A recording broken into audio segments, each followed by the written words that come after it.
പിതാവിനും പുത്രനും പരിശുദ്ധ റൂഹായിക്കും സ്തുതി. നമ്മുടെ മേൽ തന്റെ കരുണയും മനോഗുണവും എന്നേക്കും ഉണ്ടായിരിക്കട്ടെ. ആമേൻ. ത്രിയേക ദൈവ തിരുനാമത്തിന് മഹത്വം ഉണ്ടാകട്ടെ. കർത്താവായ യേശുക്രിസ്തുവിൽ ഏറ്റവും സ്നേഹമുള്ള കർത്താവിൽ പ്രിയ ദൈവമക്കളെ, ഈ മനോഹരമായ സന്ധ്യാസമയത്ത്, ഈ മനോഹരമായ സ്ഥലത്ത് ഒരു പ്രാവശ്യം കൂടെ മാറ്റമില്ലാത്ത ദൈവത്തിന്റെ മാധുര്യമേറിയ തിരുവചനങ്ങളെ പകുത്തുവയ്ക്കുവാൻ നമ്മെ കൂട്ടിവരുത്തിയ നല്ലവനും വല്ലഭനുമായ ദൈവത്തെ നന്ദിയോടെ സ്തുതിക്കാം. തുടർച്ചയായ പല വർഷങ്ങളായി ഈ ഡിസംബർ മാസത്തിലെ ആദ്യ ആഴ്ചയില് കൺവെൻഷനിൽ കർത്താവിന്റെ വചനത്തെ സാക്ഷിക്കുവാൻ ദൈവം ഭാഗ്യം തരുന്നു. ഒരു പ്രാവശ്യം കൂടെ ഈ ഭാഗ്യം ലഭിച്ചതോർത്ത് ദൈവത്തെ സ്തുതിക്കട്ടെ. ഈ വർഷത്തെ സ്റ്റേജ് കുറെ മുകളിലാണ്, അതുകൊണ്ട് ആളുകൾ പാതാളത്തിലും ഞാൻ സ്വർഗത്തിലുമാണ് എന്ന് ഇവിടെ നിന്ന് നോക്കുമ്പോൾ തോന്നുകയാണ്. ദൈവമക്കളെ, നിങ്ങളെല്ലാവരും പ്രാർത്ഥനയോടുകൂടെ ഇരിക്കണം. 8:45 വരെയുള്ള സമയം ദൈവത്തിന്റെ വിലപ്പെട്ട തിരുവചനത്തിൽ നിന്ന് നിങ്ങളോടുകൂടെ പഠിക്കുവാനാണ് കൊതിക്കുന്നത്. ഇന്ന് രാത്രികാലത്തെ പഠനത്തിന് വിഷയമാകുവാൻ ഒരു വേദഭാഗം വായിക്കുകയാണ്. വിശുദ്ധനായ പൗലോസ്ലീഹ കൊരിന്ത്യ സഭയ്ക്ക് എഴുതിയ 2-ാമത്തെ ലേഖനം 7-ാമത്തെ അധ്യായത്തിലെ 1-ാമത്തെ തിരുവചനമാണ് വായിക്കുന്നത്.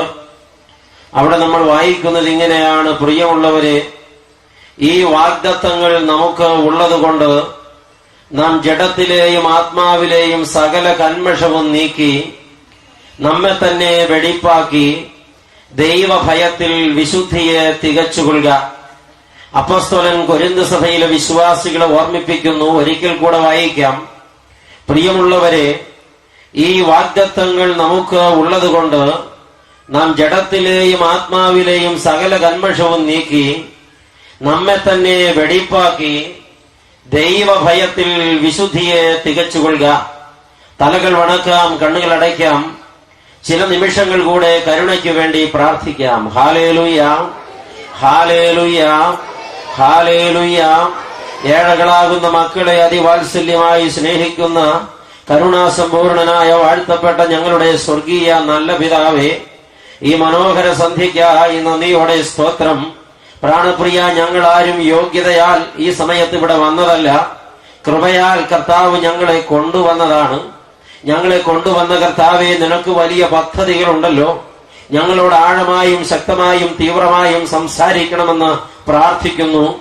ഈ രാത്രിയിലെ പഠനത്തിന് വിഷയമാകുവാൻ തിരുവചനത്തിൽ നിന്ന് വായിക്കപ്പെട്ട വേദഭാഗത്തെ വാഴ്ത്തപ്പെട്ട തൃക്കരങ്ങളിൽ വച്ചു തരുന്നു. വാഴ്ത്തി നുറുക്കി വിളമ്പേണമേ. നിന്റെ കുഞ്ഞുങ്ങൾ വിശപ്പോടും ദാഹത്തോടും പാതാന്തികത്തിൽ വന്നിരിക്കുന്നു തമ്പുരാനെ. ഇത് അപ്പത്തിനായിട്ടുള്ള വിശപ്പല്ല, വെള്ളത്തിനായിട്ടുള്ള ദാഹവുമല്ല, പിന്നെയോ ദൈവവചനത്തിനായിട്ടുള്ള വിശപ്പും ദാഹവും തന്നെ. വന്നിട്ടുള്ളവരാരും വന്നതുപോലെ മടങ്ങരുത് കർത്താവേ. ഇരിക്കുന്നവരാരും ഇരുന്നതുപോലെ എഴുന്നേൽക്കരുത് കർത്താവേ. ഇവിടെ വന്നവരാരും വന്ന വഴിയെ മടങ്ങരുത് ദൈവമേ. എല്ലാ ഉള്ളങ്ങളോടും ആഴമായി കർത്താവ് ഇടപെടുമാറാകണമേ. ഞങ്ങളുടെ ശിരസിന് മുകളിൽ ഇപ്പോൾ സ്വർഗം തുറന്ന് വച്ചിരിക്കണമേ. ദൂതന്മാർ ഊരിപ്പിടിച്ച തിരിയുന്ന അഗ്നിവാളുമായി ഇവിടെ ഇറങ്ങി ഞങ്ങൾക്ക് കാവൽ നിൽക്കണമേ. ഈ രാത്രി ഇവിടെ പരിശുദ്ധാത്മാവ് പരിമഞ്ഞായി പെയ്യണമേ, കൊടുങ്കാറ്റായി വീശണമേ. വചനം തീമഴ പോലെ കത്തി ഇറങ്ങണമേ. തിരുകൃപ ആസ്വദിക്കാതെ ആരും പിരിഞ്ഞു പോകരുത്. ദൂരത്തും ചാരത്തും നിൽക്കുന്ന എല്ലാവരെയും കർത്താവ് കടാക്ഷിക്കണമേ. നിന്റെ ബലഹീനദാസൻ അശക്തനല്ലോ കർത്താവെ, അടിയനെ കൃപ കൊണ്ട് നിറയ്ക്കണമേ. തിരുഹിതം മാത്രം പങ്കുവയ്ക്കുവാൻ, തിരുഹിതം മുഴുവനും വെളിപ്പെടുത്തുവാൻ ശക്തനാക്കണമേ. ഞങ്ങളെ മുറ്റുമായി പാദപീഠ അർപ്പണം ചെയ്യുന്നു പ്രാണപ്രിയ. പ്രാർത്ഥന അവിടുന്ന് കേട്ടതിനാൽ സ്തോത്രം. യേശുവിന്റെ നാമത്തിൽ തന്നെ ആമേൻ. ഹല്ലേലൂയ. ദൈവമക്കളെ, കൊരിന്ത് സഭയിലെ വിശ്വാസികളെ പൗലോസ്ലീഹ സംബോധന ചെയ്യുകയാണ്. പ്രിയമുള്ളവരെ, വാത്സല്യത്തിന്റെ ശബ്ദമാണ് അപ്പോസ്തലന്റെ നാവിൽ നിന്ന് ഉതിരുന്നത്. പ്രിയമുള്ളവരെ, ഈ വാഗ്ദത്തങ്ങൾ നമുക്ക് ഉള്ളതുകൊണ്ട് നാം ഒരു കാര്യം ചെയ്തേ മതിയാകൂ. ജഡത്തിലെയും ആത്മാവിലെയും സകല കന്മഷവും നീക്കി നമ്മെ തന്നെ വെടിപ്പാക്കി ദൈവഭയത്തിൽ വിശുദ്ധിയെ തികച്ചുകൊള്ളുക. അപ്പോസ്തലൻ ശക്തമായി സഭയെ സ്വാധീനിക്കുകയാണ്, ഓർമ്മപ്പെടുത്തുകയാണ്. ഇന്ന് 2006 12 മാസം 3 തീയതി ഞായറാഴ്ചയുടെ സന്ധ്യാസമയത്ത് ഈ സ്റ്റേഡിയത്തിൽ വളരെ പ്രാർത്ഥനയോടെ കർത്താവിന്റെ വിലപ്പെട്ട വചനത്തിന് കാതോർക്കുവാൻ കടന്നു വന്ന ജനതയെ നോക്കി അപ്പസ്തലനായ പൗലോസിന് പറയുവാനുള്ളത് മറ്റൊന്നുമല്ല, പ്രിയമുള്ളവരെ, ഈ വാഗ്ദത്തങ്ങൾ നമുക്ക് ഉള്ളതുകൊണ്ട് നാം ജഡത്തിലെയും ആത്മാവിലെയും സകല കന്മഷവും നീക്കി നമ്മെ തന്നെ വെടിപ്പാക്കി ദൈവഭയത്തിൽ വിശുദ്ധിയെ തികച്ചുകൊള്ളുക. അപ്പസ്തോലൻ ഈ പറഞ്ഞതിന്റെ അർത്ഥം എന്താണ്? ഇതിന്റെ ആഴമെന്താണ്? നമ്മൾ ആരാണ്? നമുക്കുള്ള വാഗ്ദത്തങ്ങൾ എന്താണ്? ഇന്ന് രാത്രി നമ്മളത് തേടാൻ പോവുകയാണ്. നമ്മൾ ആരാണ്? നമുക്കുള്ള വാഗ്ദത്തങ്ങൾ എന്താണ്? ഇതറിഞ്ഞിട്ട് വേണമല്ലോ നമ്മളെ തന്നെ വെടിപ്പാക്കി വിശുദ്ധിയിൽ, ദൈവഭയത്തിൽ വിശുദ്ധിയെ തികയ്ക്കണോ വേണ്ടയോ എന്ന് തീരുമാനിക്കാൻ നമ്മൾ പരിശോധിക്കേണ്ട ആഴമേറിയ ചിന്ത, നമ്മൾ ആരാണ്? നമുക്കുള്ള വാഗ്ദത്തങ്ങൾ എന്താണ്? ദൈവമക്കളെ അതറിയുവാൻ ഇതിന്റെ മുകളിലുള്ള അധ്യായത്തിലെ ചില വാക്യങ്ങൾ പരിശോധിക്കണം. സത്യത്തിലെ 7-ാം അധ്യായത്തിലെ 1-ാം വാക്യം 6-ാം അധ്യായത്തിൽ പെടുത്തേണ്ടതായിരുന്നു. എന്തുകൊണ്ടെന്നാൽ 6-ാം അധ്യായത്തിൽ പറഞ്ഞു വരുന്ന ഒരു ചിന്തയുടെ കൺക്ലൂഷനാണ് 7-ാം അധ്യായത്തിലെ പ്രഥമ വാക്യം. 6-ാം അധ്യായത്തിൽ എന്താണ് അപ്പോസ്തലൻ പറയുന്നത്? നമ്മൾ ആരാണെന്നും നമുക്കുള്ള വാഗ്ദത്തങ്ങൾ എന്താണെന്നും ഈ 6-ാം അധ്യായത്തിൽ അപ്പോസ്തലൻ അനുസ്മരിക്കുന്നുണ്ട്. 6-ാം അധ്യായത്തിന്റെ 14 മുതലുള്ള തിരുവചനങ്ങളിൽ അത് രേഖപ്പെടുത്തുന്നുണ്ട്. വീണ്ടും നമുക്ക് ശ്രദ്ധിക്കാം.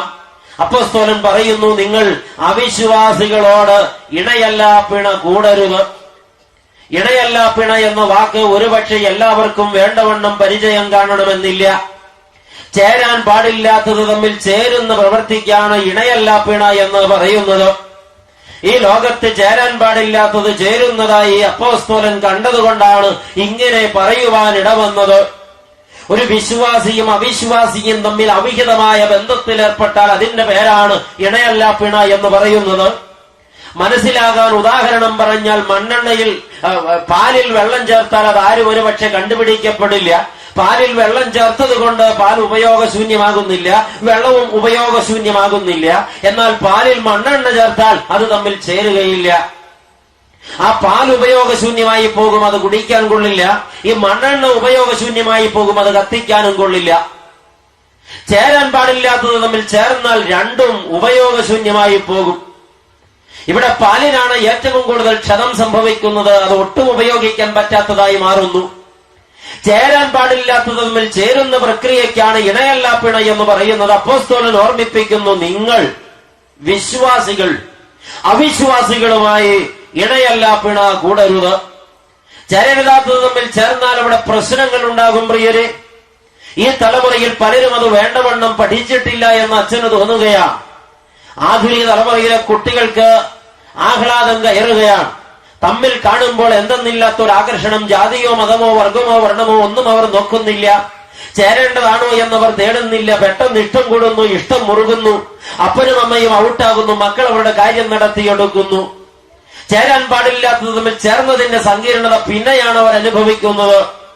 ഈ സങ്കീർണത ആയുസ് പര്യന്തം അവരെ വേട്ടപ്പട്ടിയെ പോലെ പിന്തുടരുന്നു. അവർ കണ്ണുനീരും കയ്യുമായി അനേക ധ്യാന കേന്ദ്രങ്ങളിലേക്കോ അല്ലെങ്കിൽ കൗൺസിലിംഗ് സെന്ററുകളിലേക്കോ ഓടുന്നു. ഒന്നും ഫലിക്കാതെ വരുമ്പോൾ ഡൈവോഴ്സ് ചെയ്യുന്നു, പിരിയുന്നു. വീണ്ടും പഴയ മാതാപിതാക്കളുടെ പടി കയറി ചെന്ന് മാപ്പിരക്കുന്നു. അവർ ഒന്നും മിണ്ടാതെ കുത്തിയിരിക്കുന്നു. ഇതൊന്ന് സർവ്വസാധാരണമായി പോയ ഒരു സംഗതിയാണ്. പറയുന്നതിന്റെ പൊരുൾ നിങ്ങൾ അറിയുന്നുണ്ടാകാം. ദൈവം ചിലത് ചേരാൻ വേണ്ടി ക്രമീകരിച്ചിട്ടുണ്ട്. ദൈവ പദ്ധതി പ്രകാരം ചേരേണ്ടത് മാത്രമേ തമ്മിൽ ചേരാവൂ. ചേരാൻ പാടില്ലാത്തത് തമ്മിൽ ചേർന്നാൽ അത് വലിയ പ്രശ്നമാണ്. അതുകൊണ്ടാണ് അപ്പോസ്തലൻ പറഞ്ഞത്, നിങ്ങൾ അവിശ്വാസികളുമായി ഇണയല്ലാപ്പിണ കൂടരുത് എന്ന്. എന്നിട്ട് അപ്പോസ്തലൻ അതിന് അടിവരയിടുവാൻ വേണ്ടി ചില ഉദാഹരണങ്ങൾ താഴെ കുറിക്കുകയാണ്. നീതിക്കും അധർമ്മത്തിനും തമ്മിൽ എന്താണ് ചേർച്ച? നീതിയും അധർമ്മവും തമ്മിൽ ചേർന്നു പോകുമോ? നീതി ഉള്ളിടത്ത് അധർമ്മത്തിനിടമില്ല, അധർമ്മമുള്ളിടത്ത് നീതിക്കിടമില്ല. നീതിയും അധർമ്മവും ഒരു മനുഷ്യനിൽ സമ്മേളിക്കയില്ല. നീതിമാനായ ഒരു മനുഷ്യനിൽ അധാർമികത പുറപ്പെടില്ല. അധാർമികതയുള്ള ഒരു മനുഷ്യനിൽ നീതി പ്രതീക്ഷിക്കേണ്ട. നീതിക്കും അധർമ്മത്തിനും തമ്മിൽ ചർച്ചയില്ലാത്തിടത്തോളം ഒരു വിശ്വാസിക്ക് അവിശ്വാസിയുമായി ഓഹരി പാടില്ല എന്നല്ലോ അപ്പോസ്തലൻ പറഞ്ഞതിന്റെ പൊരുൾ. അതിന്റെ താഴെ അപ്പോസ്തലൻ ചോദിക്കുകയാണ്, വെളിച്ചത്തിന് ഇരുളോട് എന്താണ് കൂട്ടായ്മ? വെളിച്ചവും ഇരുളും തമ്മിൽ ചേരുമോ? വെളിച്ചവും ഇരുളും ഒരുമിച്ച് ഒരു മുറിയിൽ താമസിക്കുമോ? ഇല്ല പ്രിയരെ, വെളിച്ചവും ഇരുളും ബദ്ധശത്രുക്കളാണ്. വെളിച്ചമുള്ളിടത്ത് ഇരുൾ ഒരിക്കലും നിലനിൽക്കയില്ല. സ്വയത്തിൽ അസ്തിത്വമില്ലാത്ത ഒന്നാണ് ഇരുട്ട്. ഇരുട്ട് പിശാചിന്റെ പ്രതീകമാണ്. സ്വയത്തിൽ അസ്തിത്വമുള്ള ഒന്നാണ് വെളിച്ചം. വെളിച്ചം ദൈവത്തിന്റെ പ്രതീകമാണ്. വെളിച്ചം വരുമ്പോൾ ഇരുട്ട് ഓടി ഒളിക്കുന്നു, ദൈവം വരുമ്പോൾ പിശാച് മാറിപ്പോകുന്നു. എന്നാൽ വെളിച്ചം പോയി എന്ന് കണ്ടാൽ അവിടെ അധികാരം സ്ഥാപിക്കാൻ അസ്തിത്വമില്ലാത്ത ഇരുട്ട് കയറി വരും. ദൈവം ഒരാളിൽ നിന്ന് അന്യനാകുമ്പോഴാണ് പിശാച് കയറി അധികാരം നടത്തുന്നത്. ദൈവമക്കളെ തിരിച്ചറിയാം, ഇരുട്ടും വെളിച്ചവും ഒരുമിച്ച് ഒരു മുറിയിൽ പകുത്ത് താമസിക്കില്ല. ഇരുള് വെളിച്ചത്തോട് പറയില്ല, മുറിയുടെ പാതി നീ താമസിക്കുക, പാതി ഞാൻ താമസിക്കാം. അത് അസാധ്യമാണ്. ഒരിക്കലും ഇരുട്ടും വെളിച്ചവും ഒരുമിച്ച് ഒരു മുറിയിൽ താമസിക്കയില്ലെങ്കിൽ ഒരു വിശ്വാസി അവിശ്വാസിയോട് ചേരുന്നത് ഒരിക്കലും സാധ്യമല്ല. അതങ്ങനെ സംഭവിക്കാൻ പാടില്ല. ദൈവമക്കൾ, വീണ്ടും അപ്പോസ്തലൻ ഈ വാക്ക് അടിവരയിട്ട് ഉറപ്പിക്കുകയാണ്. ക്രിസ്തുവിനും ബെലയാലിനും തമ്മിൽ എന്താണ് ചർച്ച? ബെലയാൽ എന്ന അപ്പോസ്തലൻ ഉദ്ദേശിച്ചത് പിശാചിനെ കുറിച്ചാണ്. ക്രിസ്തുവും പിശാചും തമ്മിൽ ചേരുമോ? ഒരിക്കലും ചേരുകയില്ല. എന്തുകൊണ്ടെന്നാൽ യോഹന്നാൻ എഴുതിയ 1-ാം ലേഖനം 3-ാം അധ്യായം 8-ാം തിരുവചനത്തിൽ വഹിക്കുന്നത്, പാപം ചെയ്യുന്നവൻ പിശാചിന്റെ മകനാകുന്നു, പിശാചിന്റെ പ്രവൃത്തികളെ അഴിപ്പാൻ തന്നെ ദൈവപുത്രൻ പ്രത്യക്ഷനായി എന്നാണ്. പിശാച് അടിമയാക്കി വെച്ചിരിക്കുന്ന പാവപ്പെട്ട ദൈവജനത്തെ അടിമതവും ഒടിച്ച് അമിക്കയർ അഴിച്ച് വിടുവിച്ച് നിത്യപറുദീസായിൽ അവകാശിയാക്കി കൊണ്ടുപോകാനാണ് മശിഹ വന്നത്. തന്റെ അധികാരത്തിന്റെ അമിക്കയർ അറുത്ത് തന്റെ സാമ്രാജ്യം തകർക്കുവാൻ ഇറങ്ങി വന്ന മശിഹായുമായി പിശാച് ഇവിടെ പേര് പറഞ്ഞതായ പിശാച് ഏതെങ്കിലും കോംപ്രമൈസിന് തയ്യാറാകുമെന്ന് നിങ്ങൾക്ക് തോന്നുന്നുണ്ടോ? ഒരിക്കലും പിശാച് കർത്താവുമായിട്ടൊരു കോംപ്രമൈസിന് തയ്യാറാകില്ല. ഇനി കർത്താവ് പിശാചുമായി ഒരു കോംപ്രമൈസിന് തയ്യാറാകുമെന്ന് നിങ്ങൾക്ക് തോന്നുന്നുണ്ടോ? ഒരിക്കലും കർത്താവ് പിശാചുമായി ഒരു കോംപ്രമൈസിന് തയ്യാറാകില്ല. പിശാചും കർത്താവും തമ്മിൽ ഇങ്ങനെ ഒരു ഉടമ്പടി വെക്കുന്നത് ആലോചിക്കാൻ പറ്റുമോ? യേശു ഒരു ദിവസം പിശാചിനോട് പറയുന്നു, സാത്താനെ, നിന്റെ കയ്യിൽ ഇരിക്കുന്നവരൊക്കെ നിന്റെ കയ്യിൽ തന്നെ ഇരിക്കട്ടെ, എന്റെ കയ്യിൽ ഇരിക്കുന്നവരെ ഇനി തുടരുത്. എനിക്കുള്ളവർ എനിക്കും നിനക്കുള്ളവർ നിനക്കും, നമുക്കിവിടെ വെച്ച് പിരിയാമെന്ന് പറഞ്ഞാൽ അങ്ങനെ കർത്താവ് പറയുമോ? പറയില്ല. പിശാച് അടിമയാക്കി വച്ചിരിക്കുന്ന സകല മനുഷ്യരെയും അടിമത ഒടിച്ച് വിടുവിക്കുവാനല്ലോ രാജാതിരാജനായവൻ സ്വർഗമഹത്വം വിടിഞ്ഞ് ഈ ഭൂമിയിൽ നരനായി പിറന്ന് കൽവരിയിൽ യാഗമായി അർപ്പിക്കപ്പെട്ടത്. ഒരു പാപി പോലും നശിച്ചു പോകാതെ എല്ലാവരും രക്ഷ പ്രാപിച്ച് നിത്യപറദീസായിൽ നിത്യമണവാളന്റെ നിത്യമണവാട്ടിയായി ആനന്ദം അനുഭവിക്കണമെന്നുള്ളതല്ലോ സ്വർഗത്തിന്റെ പദ്ധതി. ഹല്ലേലൂയ. ഈ പദ്ധതിക്ക് വിരുദ്ധമായൊരു നടപടി കർത്താവ് എടുക്കുമോ? അല്ല, പിശാച് കർത്താവിനോട് ഇങ്ങനെ സംസാരിക്കുമോ? അല്ലയോ യേശുവേ, നിന്റെ കയ്യിലുള്ളവരൊക്കെ നിന്റെ കയ്യിൽ ഇരിക്കട്ടെ, ഇനി നിന്റെ ആളുകളെ ഞാൻ തൊടുകയില്ല. ഇപ്പോൾ എന്റെ കയ്യിലുള്ളവരെ ദയവ് ചെയ്ത് എന്റെ അടുത്തു നിന്ന് പിടിക്കാൻ വരരുത്. എനിക്കുള്ളവർ എനിക്കും നിനക്കുള്ളവർ നിനക്കും, നമുക്ക് പിരിയാം. കർത്താവ് സമ്മതിക്കുമോ? പിശാചിന് ഇങ്ങനെ ഒരു വാക്ക് പറയാൻ മനസ്സാകുമോ? ഭൂമിയിലുള്ള അവസാനത്തെ മനുഷ്യനെയും നരകത്തിൽ കൊണ്ടുപോകണമെന്നാണ് പിശാചിന്റെ പദ്ധതി. ഭൂമിയിലുള്ള അവസാനത്തെ മനുഷ്യനെയും സ്വർഗത്തിൽ കൊണ്ടുപോകണമെന്നാണ് കർത്താവിന്റെ പദ്ധതി. ഇവർ തമ്മിൽ ഒരിക്കലും ചേരുന്ന പ്രശ്നമില്ല.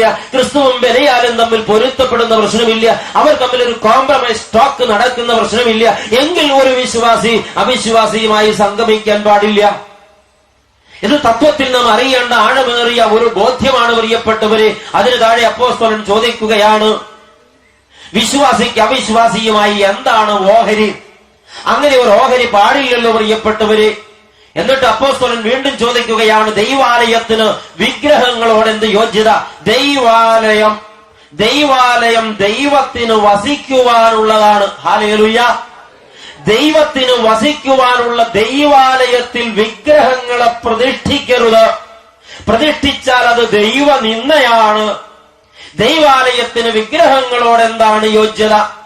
ഇത് പറയുമ്പോൾ ആ വാക്കിൽ തന്നെ അപ്പോസ്തലൻ ചോദിക്കുകയാണ്, നാം ജീവനുള്ള ദൈവത്തിന്റെ ആലയങ്ങളല്ലോ. ആമേൻ. യഥാർത്ഥ ദൈവാലയം നമ്മളാണെന്നാണ് അപ്പോസ്തലൻ പറഞ്ഞത്. ഈ വാക്കിന് അടിവരയിട്ടിട്ടാണ് അപ്പോസ്തലൻ ചോദിക്കുന്നത്, ദൈവാലയത്തിന് വിഗ്രഹങ്ങളോട് എന്താണ് യോഗ്യത? ദൈവാലയം എന്തിന്? ദൈവത്തിന് വാസം കൊള്ളാൻ. അതിനകത്ത് വിഗ്രഹങ്ങളെ പ്രതിഷ്ഠിക്കാമോ? പാടില്ല, തെറ്റാണ്. വിഗ്രഹം എന്ന് പറയുന്നത് എന്തെങ്കിലും വസ്തു കൊണ്ടുണ്ടാക്കിയതായ ഒരു വിഗ്രഹം എന്ന അർത്ഥത്തിലല്ല.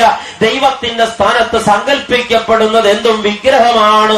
അത് അപ്പനായാലും അമ്മയായാലും ഭാര്യയായാലും ഭർത്താവായാലും മകനായാലും മകളായാലും വസ്തുവകകളായാലും ഈ ലോകത്തിന്റെ എന്ത് സമ്പാദ്യമായാലും ദൈവത്തിന്റെ സ്ഥാനത്ത് പ്രതിഷ്ഠിക്കപ്പെടുന്നത് എന്തും ദൈവപദ്ധതി പ്രകാരം വിഗ്രഹമാണ്. പുതിയ നിയമത്തിൽ വിഗ്രഹം എന്ന് പറയുന്നത് ദ്രവ്യാഗ്രഹത്തെ ഉദ്ദേശിച്ചാണ്. ദൈവമക്കളെ, നാം ആരാണെന്ന് ഇപ്പോൾ അപ്പോസ്തലൻ പറഞ്ഞു. അതാണ് നമ്മൾ ഉത്തരം തേടിയ ഒന്നാമത്തെ ചോദ്യം. നാം ജീവനുള്ള ദൈവത്തിന്റെ ജീവനുള്ള ആലയങ്ങളല്ലോ. ഹല്ലേലൂയ. ഇരിക്കുന്ന പ്രിയപ്പെട്ടവരെ, നിങ്ങൾ നിസ്സാരരല്ല. അത്യുന്നതങ്ങളിൽ കോടാനുകോടിക്കണക്കിന് മാലാഖമാരുടെ സ്തുതികളിന്മേൽ അധിവസിച്ചിരുന്ന അത്ഭുതവാനായ ദൈവം തമ്പുരാൻ പള്ളികൊള്ളുന്ന കൊട്ടാരമാണ്. അത്യുന്നതനായ ദൈവം അധിവാസം ചെയ്യുന്ന ആലയമാണ് നീ. സ്തോത്രം. അത്ഭുതകരമായ ഈ അറിവിലേക്ക് ആഴമായി നീ അടുത്തു വരുമ്പോൾ ദൈവമൈതലെ നിന്റെ ഉള്ളം ത്രസിക്കണം. നീ വിലപ്പെട്ട വ്യക്തിത്വത്തിന്റെ ഉടമയാണ്. അന്ധകാര നിബിഡമായ ലോകത്ത് അലഞ്ഞു തിരിഞ്ഞ് കാലം പോക്കേണ്ട, അവശത അനുഭവിക്കേണ്ട ഒരാളല്ല നീ. അത്ഭുതങ്ങളുടെ ദൈവം അധിവാസം കൊള്ളുന്ന രാജാതിരാജൻ പള്ളി കൊള്ളുന്ന കൊട്ടാരമാണ് നീ. നീ നിന്റെ നിലയും വിലയും അറിഞ്ഞിട്ടുണ്ടോ? സ്ഥാനവും മാനവും അറിഞ്ഞിട്ടുണ്ടോ? വ്യക്തിത്വത്തിന്റെ ആഴം മനനം ചെയ്തിട്ടുണ്ടോ? ലോകത്തിന്റെ ഇമ്പങ്ങളിൽ മുങ്ങി പാപത്തിന് തന്നെ അടിമവച്ച് മദ്യപിച്ചും ലക്കുകെട്ടും പുകവലിച്ചും പൊടിവലിച്ചും വ്യഭിചരിച്ചും ദ്രവ്യാഗ്രഹത്തിൽ മുങ്ങിയും നാട്ടുകാരെ വിഭ്രമിപ്പിച്ചും കാലം പോക്കേണ്ട നീച മനുഷ്യനല്ല നീ. അത്യുന്നതനായ ദൈവത്തിന്റെ അധിവാസ കേന്ദ്രമായ ജീവനുള്ള ദൈവാലയമാണ് നീ. നിന്റെ വില നീ മനസ്സിലാക്കാത്തതെന്റെ ദൈവാലയം.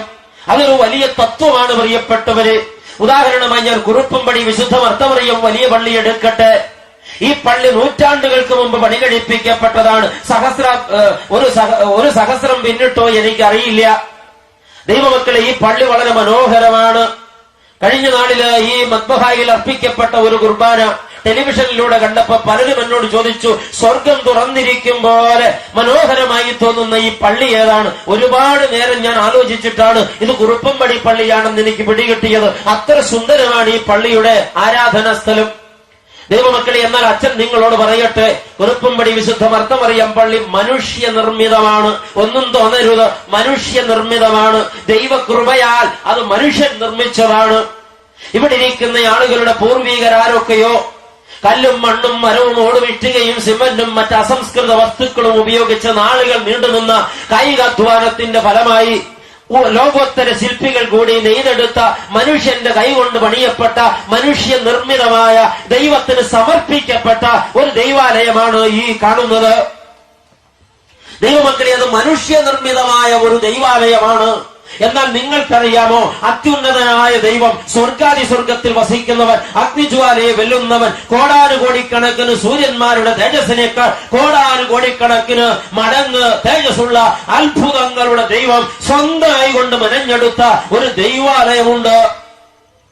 തനിക്ക് പാർക്കാൻ തമ്പുരാൻ തന്റെ കൈ കൊണ്ട് മെനഞ്ഞെടുത്ത ഒരു ദൈവാലയമുണ്ട്. അതേതാണെന്ന് നിങ്ങൾക്കറിയാമോ? അതാണ് ഈ മനുഷ്യൻ. ഹല്ലേലൂയ. മനുഷ്യനിർമ്മിതമായ ദൈവാലയത്തിൽ നമ്മൾ വിശുദ്ധിയോടെ ആരാധനയിൽ പങ്കുചേരുന്നു. ദൈവനിർമ്മിതമായ ദൈവാലയം നീയാണ്. ഒരു ചോദ്യത്തിന് ഉത്തരം പറ. ഈ മനുഷ്യനിർമ്മിതമായ ദൈവാലയമാണോ ദൈവനിർമ്മിതമായ ദൈവാലയമാണോ? ഏതാണ് വില കൂടിയത്? ഏതിനാണ് പ്രതാപം? ഏതിനാണ് മാനം കൂടുതൽ? ഉത്തരം നിങ്ങൾ പറഞ്ഞില്ല. ദൈവനിർമ്മിതമായ ദൈവാലയത്തിനാണ് യോഗ്യത കൂടുതൽ. അതെ, ഈ മനുഷ്യന് തന്നെ മനുഷ്യനിർമ്മിതമായ ദൈവാലയത്തെക്കാൾ 10,000 മടങ്ങ് യോഗ്യതയുണ്ട് ദൈവനിർമ്മിതമായ ദൈവാലയത്തിന്. ഇനി അച്ഛൻ പറയാൻ പോകുന്നത് പൊള്ളുന്ന ചില സത്യങ്ങളാണ്. ദൈവമക്കളെ, ഈ മനുഷ്യനിർമ്മിതമായ ദൈവാലയത്തെ നാം വിശുദ്ധമായി കണക്കുകൂട്ടുന്നു. അശുദ്ധമായതൊന്നും അതിനകത്ത് കയറ്റാൻ നാം അനുവദിക്കാറില്ല. അശുദ്ധമായത് എന്തെങ്കിലും ആരെങ്കിലും അതിനകത്ത് കയറ്റിയാൽ നാം അപ്പോൾ തന്നെ അതിന് പരിഹാരം നടത്താതിരിക്കയില്ല. അച്ഛൻ ചോദിക്കട്ടെ, നാളെ വൈകിട്ട് 4 മണിക്കൊരു മെഴുകുതിരി കത്തിച്ചിട്ട് യോഗസ്ഥലത്തേക്ക് പോരാമെന്ന് നിലച്ച് നിങ്ങൾ ഈ പള്ളികളെ കയറി ചെല്ലുമ്പോ ഈ പള്ളിയകത്ത് 4-5 ആളുകൾ വട്ടം കൂടിയിരിക്കുകയാണ്. എന്താണ് ഇവരുടെ പരിപാടി എന്നറിയാൻ അകത്തേക്ക് കയറി ചെല്ലുമ്പോ കാണുന്ന കാഴ്ച എന്താ? 2-3 വിദേശ മദ്യക്കുപ്പികൾ തുറന്നു വെച്ച് 4-5 ഗ്ലാസും വെള്ളവും ഒക്കെ വെച്ച് ഈ ആളുകൾ ഈ പള്ളിയകത്തിരുന്ന് മദ്യം പകർന്നു കുടിക്കുകയാണെന്ന് വിചാരിക്കുക. ഈ കാഴ്ച നിങ്ങൾ കണ്ടാൽ നിങ്ങൾ എങ്ങനെ പ്രതികരിക്കും? പ്രിയപ്പെട്ടവര്, എന്തായിരിക്കും നിങ്ങളുടെ പ്രതികരണം? ഇവിടെ ഇരിക്കുന്ന ചില കുറുങ്കള്ളന്മാർ ഇപ്പൊ പറയുന്നുണ്ട്, പൊന്നു ചേട്ടന്മാരെ എന്നെ കൂടെ ഷെയർ കൂട്ടാമെങ്കിൽ ഞാൻ ആരോടും പറയില്ല. അങ്ങനെ പറയുന്ന ചിലരെങ്കിലും ഇവിടെ കണ്ടേക്കാമെന്ന് ഞാൻ വിചാരിക്കുകയാണ്. ഈ ചോദ്യം കോതമംഗലത്ത് ചോദിച്ചപ്പോ ഒരു മനുഷ്യൻ എഴുന്നേറ്റ് നിന്നിട്ട് പറഞ്ഞു, അടിച്ചവന്റെ പെടലി ഞാൻ ഒടിക്കുമെന്ന്. എന്റെ പള്ളിക്കകത്ത് അവന്റെ തോന്നിവാസം. മിക്കവാറും 365 ദിവസം ഒരു വർഷത്തിനുള്ളപ്പോ അതിൽ 364 ദിവസവും മൂക്കുമുട്ടെ കുടിക്കുന്ന ചേട്ടന ഈ വികാരം പ്രകടിപ്പിച്ചത്, അടിച്ചവന്റെ പെടലി ഞാൻ ഒടിക്കുമെന്ന്. ദൈവമക്കളെ, എടുത്ത വാക്കിന് ഞാൻ ഈ മനുഷ്യനോട് ചോദിച്ചു, സ്നേഹിത, ദൈവമുണ്ടാക്കിയ ദൈവാലയമാകുന്ന താങ്കളുടെ ഈ ശരീരത്തിനകത്ത് മദ്യം പകർന്നാൽ താങ്കളെ എന്ത് ചെയ്യണം? ആ മനുഷ്യൻ നിന്നെടുത്ത് കിടുകിടാ വിറച്ചു. പിന്നെ മറുപടിയൊന്നും ഉണ്ടായില്ല. ആ ഐസ് അലിഞ്ഞു തീരും പോലെ ആ മനുഷ്യൻ അവിടെ ഇരുന്നു. ഇന്ന് രാത്രി ദൈവ പൈതൽ നിന്നോട് ചോദിക്കാനുള്ള വളരെ ശക്തവും തീവ്രവുമായ ഒരു ചോദ്യമാണിത്. നീ ഉണ്ടാക്കിയ ദൈവാലയത്തിനകത്ത് ആരെങ്കിലും അശുദ്ധമായത് കയറ്റിയാൽ, മദ്യം പകർന്ന് സേവിച്ചാൽ, നീ അവനെ അതിനകത്ത് ഇരുത്തില്ല, ആട്ടി ഓടിക്കും. എന്ത് വില കൊടുത്തും അവനെ പുറത്താക്കും. ഒന്നും പറ്റിയില്ലെങ്കിൽ കൂട്ടമണിയടിച്ച് നാട്ടുകാരെ കൂട്ടി ബഹളം കൂട്ടി അവരെ പുറത്താക്കും. ഒരു മനുഷ്യനും അതിന് അനുവദിക്കയില്ല. നീ ഉണ്ടാക്കിയ ദൈവാലയം മലിനമായാൽ നിനക്ക് നല്ലവണ്ണം പൊള്ളും, അല്ലേ? ദൈവമുണ്ടാക്കിയ ദൈവാലയം മലിനമായാൽ ദൈവത്തിന് അതിനെ ഇരട്ടി കോപമുണ്ടാകും. ദൈവമൈതലേ, നീ ഇത് തിരിച്ചറിയാതെ പോയാൽ അത് ശാപമാണ്. മനുഷ്യനുണ്ടാക്കിയ ദൈവാലയം മലിനമായാൽ മനുഷ്യന് കോപം വരുമെങ്കിൽ, ദൈവമുണ്ടാക്കിയ ദൈവാലയം നാശമായാൽ, അത് അശുദ്ധമായാൽ ദൈവത്തിന് അതിൽ 7 മടങ്ങ് കോപം വരും. വേദപുസ്തകത്തിൽ തെളിവ് തരാം. 1 കൊരിന്ത്യ ലേഖനം 3-ാം അധ്യായം 16-ഉം 17-ഉം വാക്യങ്ങൾ ചേർത്ത് വായിച്ചാൽ അതിന്റെ തെളിവ് കിട്ടും. അപ്പോസ്തലനായ പൗലോസ് അവിടെ പറഞ്ഞു വെക്കുന്നത് എന്താണ്? നിങ്ങൾ ദൈവത്തിന്റെ മന്ദിരങ്ങളാകുന്നുവെന്നും ദൈവത്തിന്റെ പരിശുദ്ധാത്മാവ് നിങ്ങളിൽ വസിക്കുന്നുവെന്നും നിങ്ങൾ അറിയുന്നില്ലയോ? ദൈവമന്ദിരം നശിപ്പിക്കുന്നവനെ നിന്നെ ദൈവം നശിപ്പിക്കുമെന്നാണ് 17-ാമത്തെ വാക്യം. ദൈവമന്ദിരം നശിപ്പിക്കുന്നവനെ നിന്നെ ദൈവം നശിപ്പിക്കും.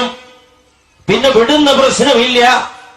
നീ അറിയണം നീ ആരാണെന്ന്. താൻ തോന്നിയായി ലക്കുകെട്ട് തെരുവിൽ അലയേണ്ട ഒരാളല്ല നീ.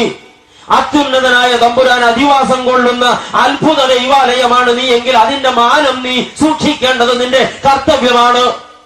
മദ്യപിച്ച് ലക്കുകെട്ട് ഉടുതുണിയടിച്ച് തെരുവിൽ നിരങ്ങേണ്ടതല്ല ഒരു ദൈവാലയത്തിന്റെ ഡ്യൂട്ടി. അതിൻ്റെതായ പരിശുദ്ധി ഉണ്ടാകണം. പരിശുദ്ധി പണയം വയ്ക്കുന്നവരെ കീറിക്കളയുമെന്നല്ലോ കർത്താവിന്റെ മറുപടി. ദൈവാലയം നശിപ്പിക്കരുത്. നിന്റെ ശരീരം എന്റെ ദൈവാലയം, എന്റെ ആലയമാണ്. ഞാൻ അതിനകത്താണ് അധിവാസം കൊള്ളുന്നത്. നീ അതിനെ നശിപ്പിച്ചാൽ ഞാൻ നിന്നെ വിടില്ല എന്ന് കർത്താവ് കൽപ്പിക്കുന്നു. തെറ്റി ഒഴിയാൻ കഴിവുള്ളവൻ തെറ്റി ഒഴിയട്ടെ. വചനം തീയാണ്, അത് ഇടിത്തീ പോലെ ഇറങ്ങുന്നതാണ്. ഇരുവായി തലയുള്ള വാളാണ്. അതിനോട് ആരും ഉതയ്ക്കരുത്. അത് രക്ഷയ്ക്കുള്ള മാർഗമല്ല. നല്ലവണ്ണം ദൈവത്തിന്റെ വചനം നിന്റെ ഹൃദയത്തെ പിളർക്കട്ടെ. ദൈവമൈതലേ, നീ അറിയണം നീ ആരാണെന്ന്. നീ അതിനുള്ള മാനം സൂക്ഷിക്കേണ്ടതുണ്ട്. ഒന്നാമത് നാം മനസ്സിലാക്കി, നാം ആരാണ്? നിസ്സാരരല്ല. ജീവനുള്ള ദൈവം കുടികൊള്ളുന്ന ജീവനുള്ള ദൈവാലയമാണ്.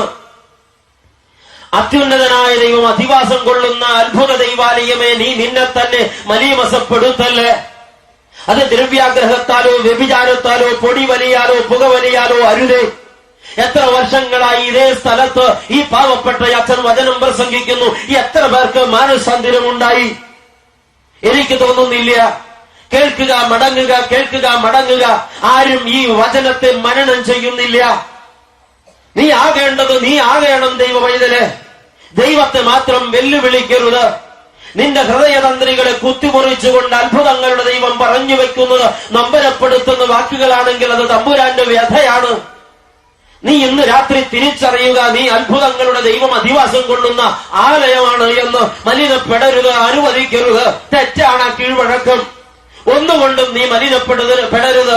പകയാലോ വിദ്വേഷത്താലോ വൈരാഗ്യത്താലോ അമ്മാവിയമ്മ പോരിനാലോ അമ്മാവി അമ്മയോടുള്ള പോരിനാലോ മത്സരത്താലോ ഈ ലോകത്തിന്റെ നികളത്താലോ അശുദ്ധ ഭാവങ്ങളാലോ കാമവികാരങ്ങളാലോ ദൈവാലയം മലിനപ്പെടരുത്. നിന്റെ നിർമ്മിതി അശുദ്ധമാകുന്നത് നിനക്ക് താല്പര്യമല്ല. ദൈവത്തിന്റെ നിർമ്മിതി അശുദ്ധമാകുന്നത് ദൈവത്തിനും താല്പര്യമല്ല. ബോധ്യപ്പെട്ട് ഹൃദയത്തിൽ എഴുതിക്ക്, മനുഷ്യ നീ നിസ്സാരനല്ല.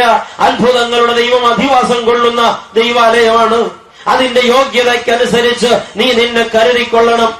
ഇന്ന് സന്ധ്യാകാലത്ത് വചനം കേൾക്കാൻ കർത്തൃപാദാന്തികത്തിൽ ഒത്തുവന്ന ജനസമൂഹമേ, ഈ വചനപ്രകാരം നിങ്ങൾ വിശുദ്ധിയുള്ളവരോ? നിങ്ങൾ അറിഞ്ഞോ നിങ്ങൾ ആരാണെന്ന്? ഒന്ന്, നീ ജീവനുള്ള ദൈവത്തിന്റെ ആലയമാണ്. ആരാണ് ഞാൻ? ഈ ചോദ്യം വീണ്ടും ചോദിക്കുമ്പോൾ അത്ഭുതകരമായ അറിവുകൾ എന്റെ പിന്നാലെ വരികയാണ്. യോഹന്നാൻ എഴുതിയ 1-ാം ലേഖനം 3-ാം അധ്യായം 1-ാം വാക്യം ആരംഭിക്കുന്നത് ഇങ്ങനെ: 1 യോഹന്നാൻ 3:1 കാൺമീൻ, നാം ദൈവമക്കൾ എന്ന് വിളിക്കപ്പെടുവാൻ പിതാവാം ദൈവം നമുക്ക് എത്ര വലിയ സ്നേഹം നൽകിയിരിക്കുന്നു. ഹല്ലേലൂയ.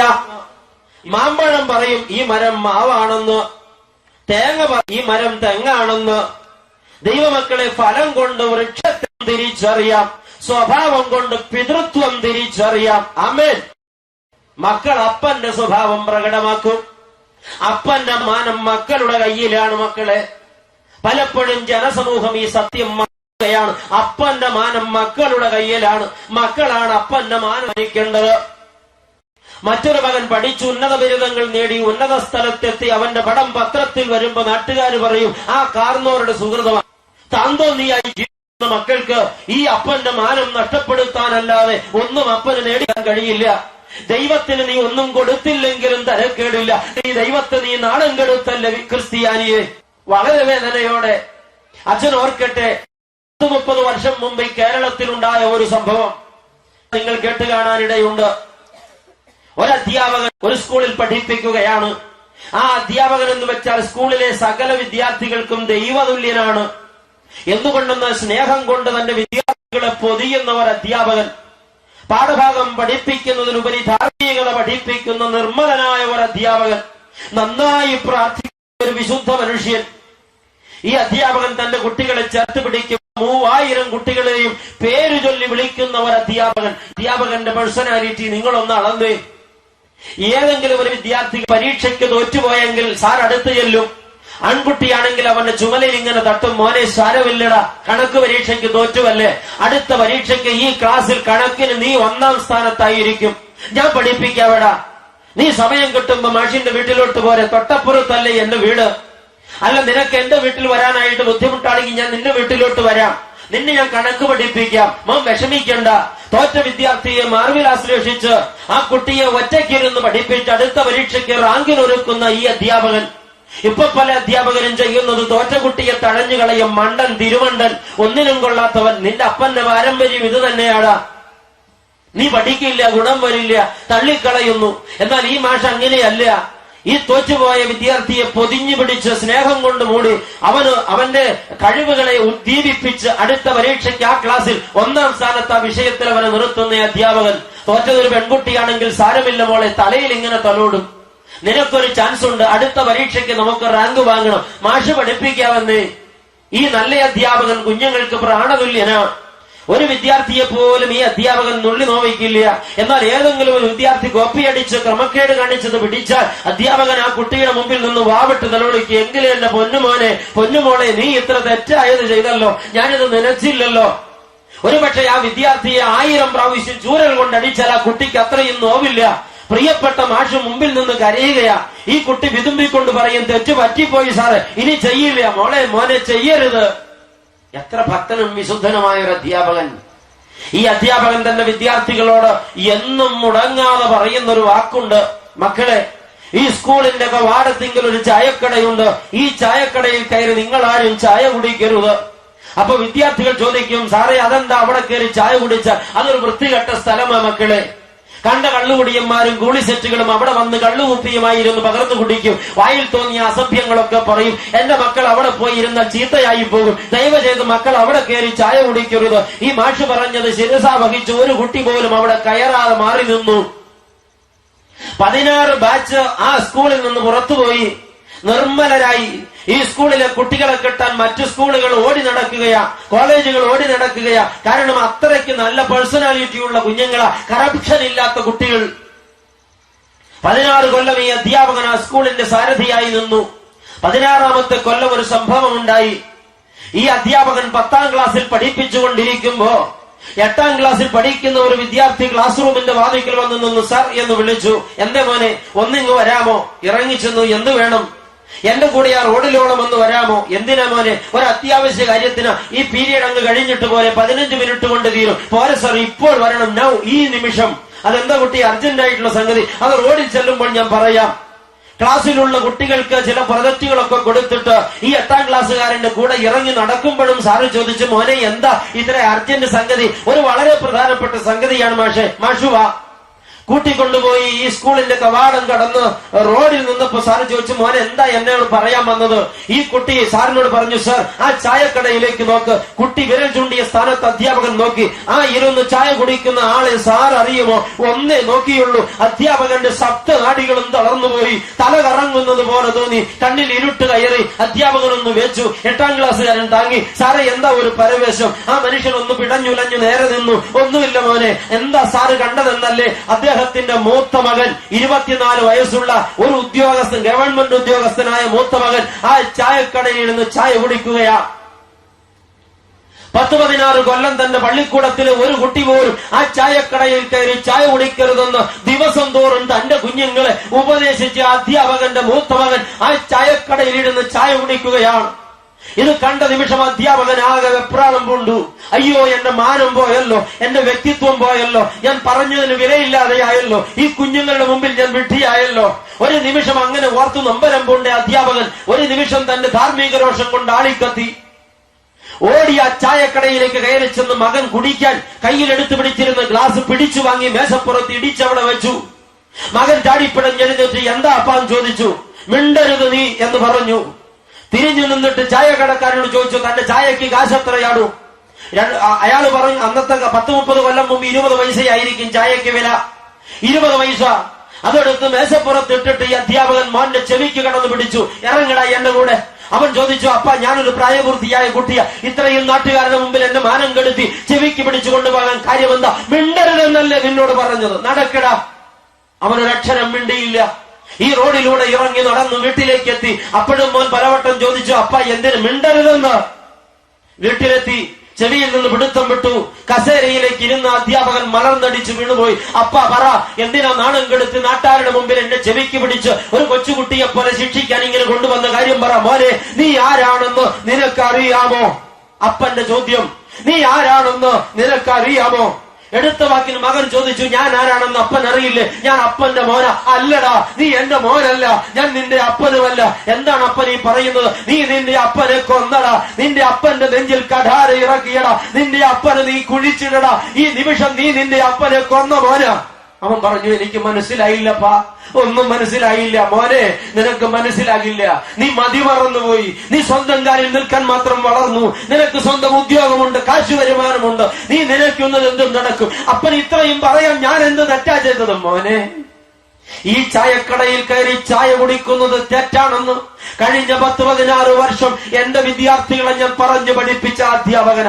ഏതെങ്കിലും ഒരു വിദ്യാർത്ഥിയോട് ഇത് പറയും മുമ്പ് ഞാൻ എന്റെ മോനോട് ആദ്യം ഇത് പറഞ്ഞതാ. എന്നിട്ട് എന്റെ മോൻ അത് തെറ്റിച്ചപ്പോ ഈ കുഞ്ഞുങ്ങളുടെ മുഖത്ത് ഞാൻ എങ്ങനെ നോക്കുമേടാ? ഇനി എങ്ങനെ ഞാൻ പള്ളിക്കൂടത്തിൽ പോകുമേടാ? ഈ കുഞ്ഞുങ്ങളുടെ മുമ്പിൽ ഞാനൊരു പരിഹാസപാത്രമായില്ലേ? നീ നിന്റെ അപ്പനെ കൊന്നില്ലേ മോനെ? ഈ മുറിവെട്ടി നീ നിന്റെ അപ്പൻ പുറത്തിറങ്ങുന്ന പ്രശ്നമില്ല. നിന്റെ അപ്പൻ മരിച്ചു, അല്ല നീ നിന്റെ അപ്പനെ കൊന്നു. നോക്ക്, ഞാൻ റിസൈൻ ലെറ്റർ എഴുതി ഒപ്പിട്ട് തരാം. നീ അത് എത്തിക്കേണ്ടിടത്ത് എത്തിച്ച് നിന്റെ അപ്പന്റെ കബറടക്കത്തിന് വേണ്ടത് ചെയ്യുമോനെ? നീ നിന്റെ അപ്പനെ കൊന്നില്ലേ? മാനം കെടുത്തിയില്ലേടാ നീ എന്നെ?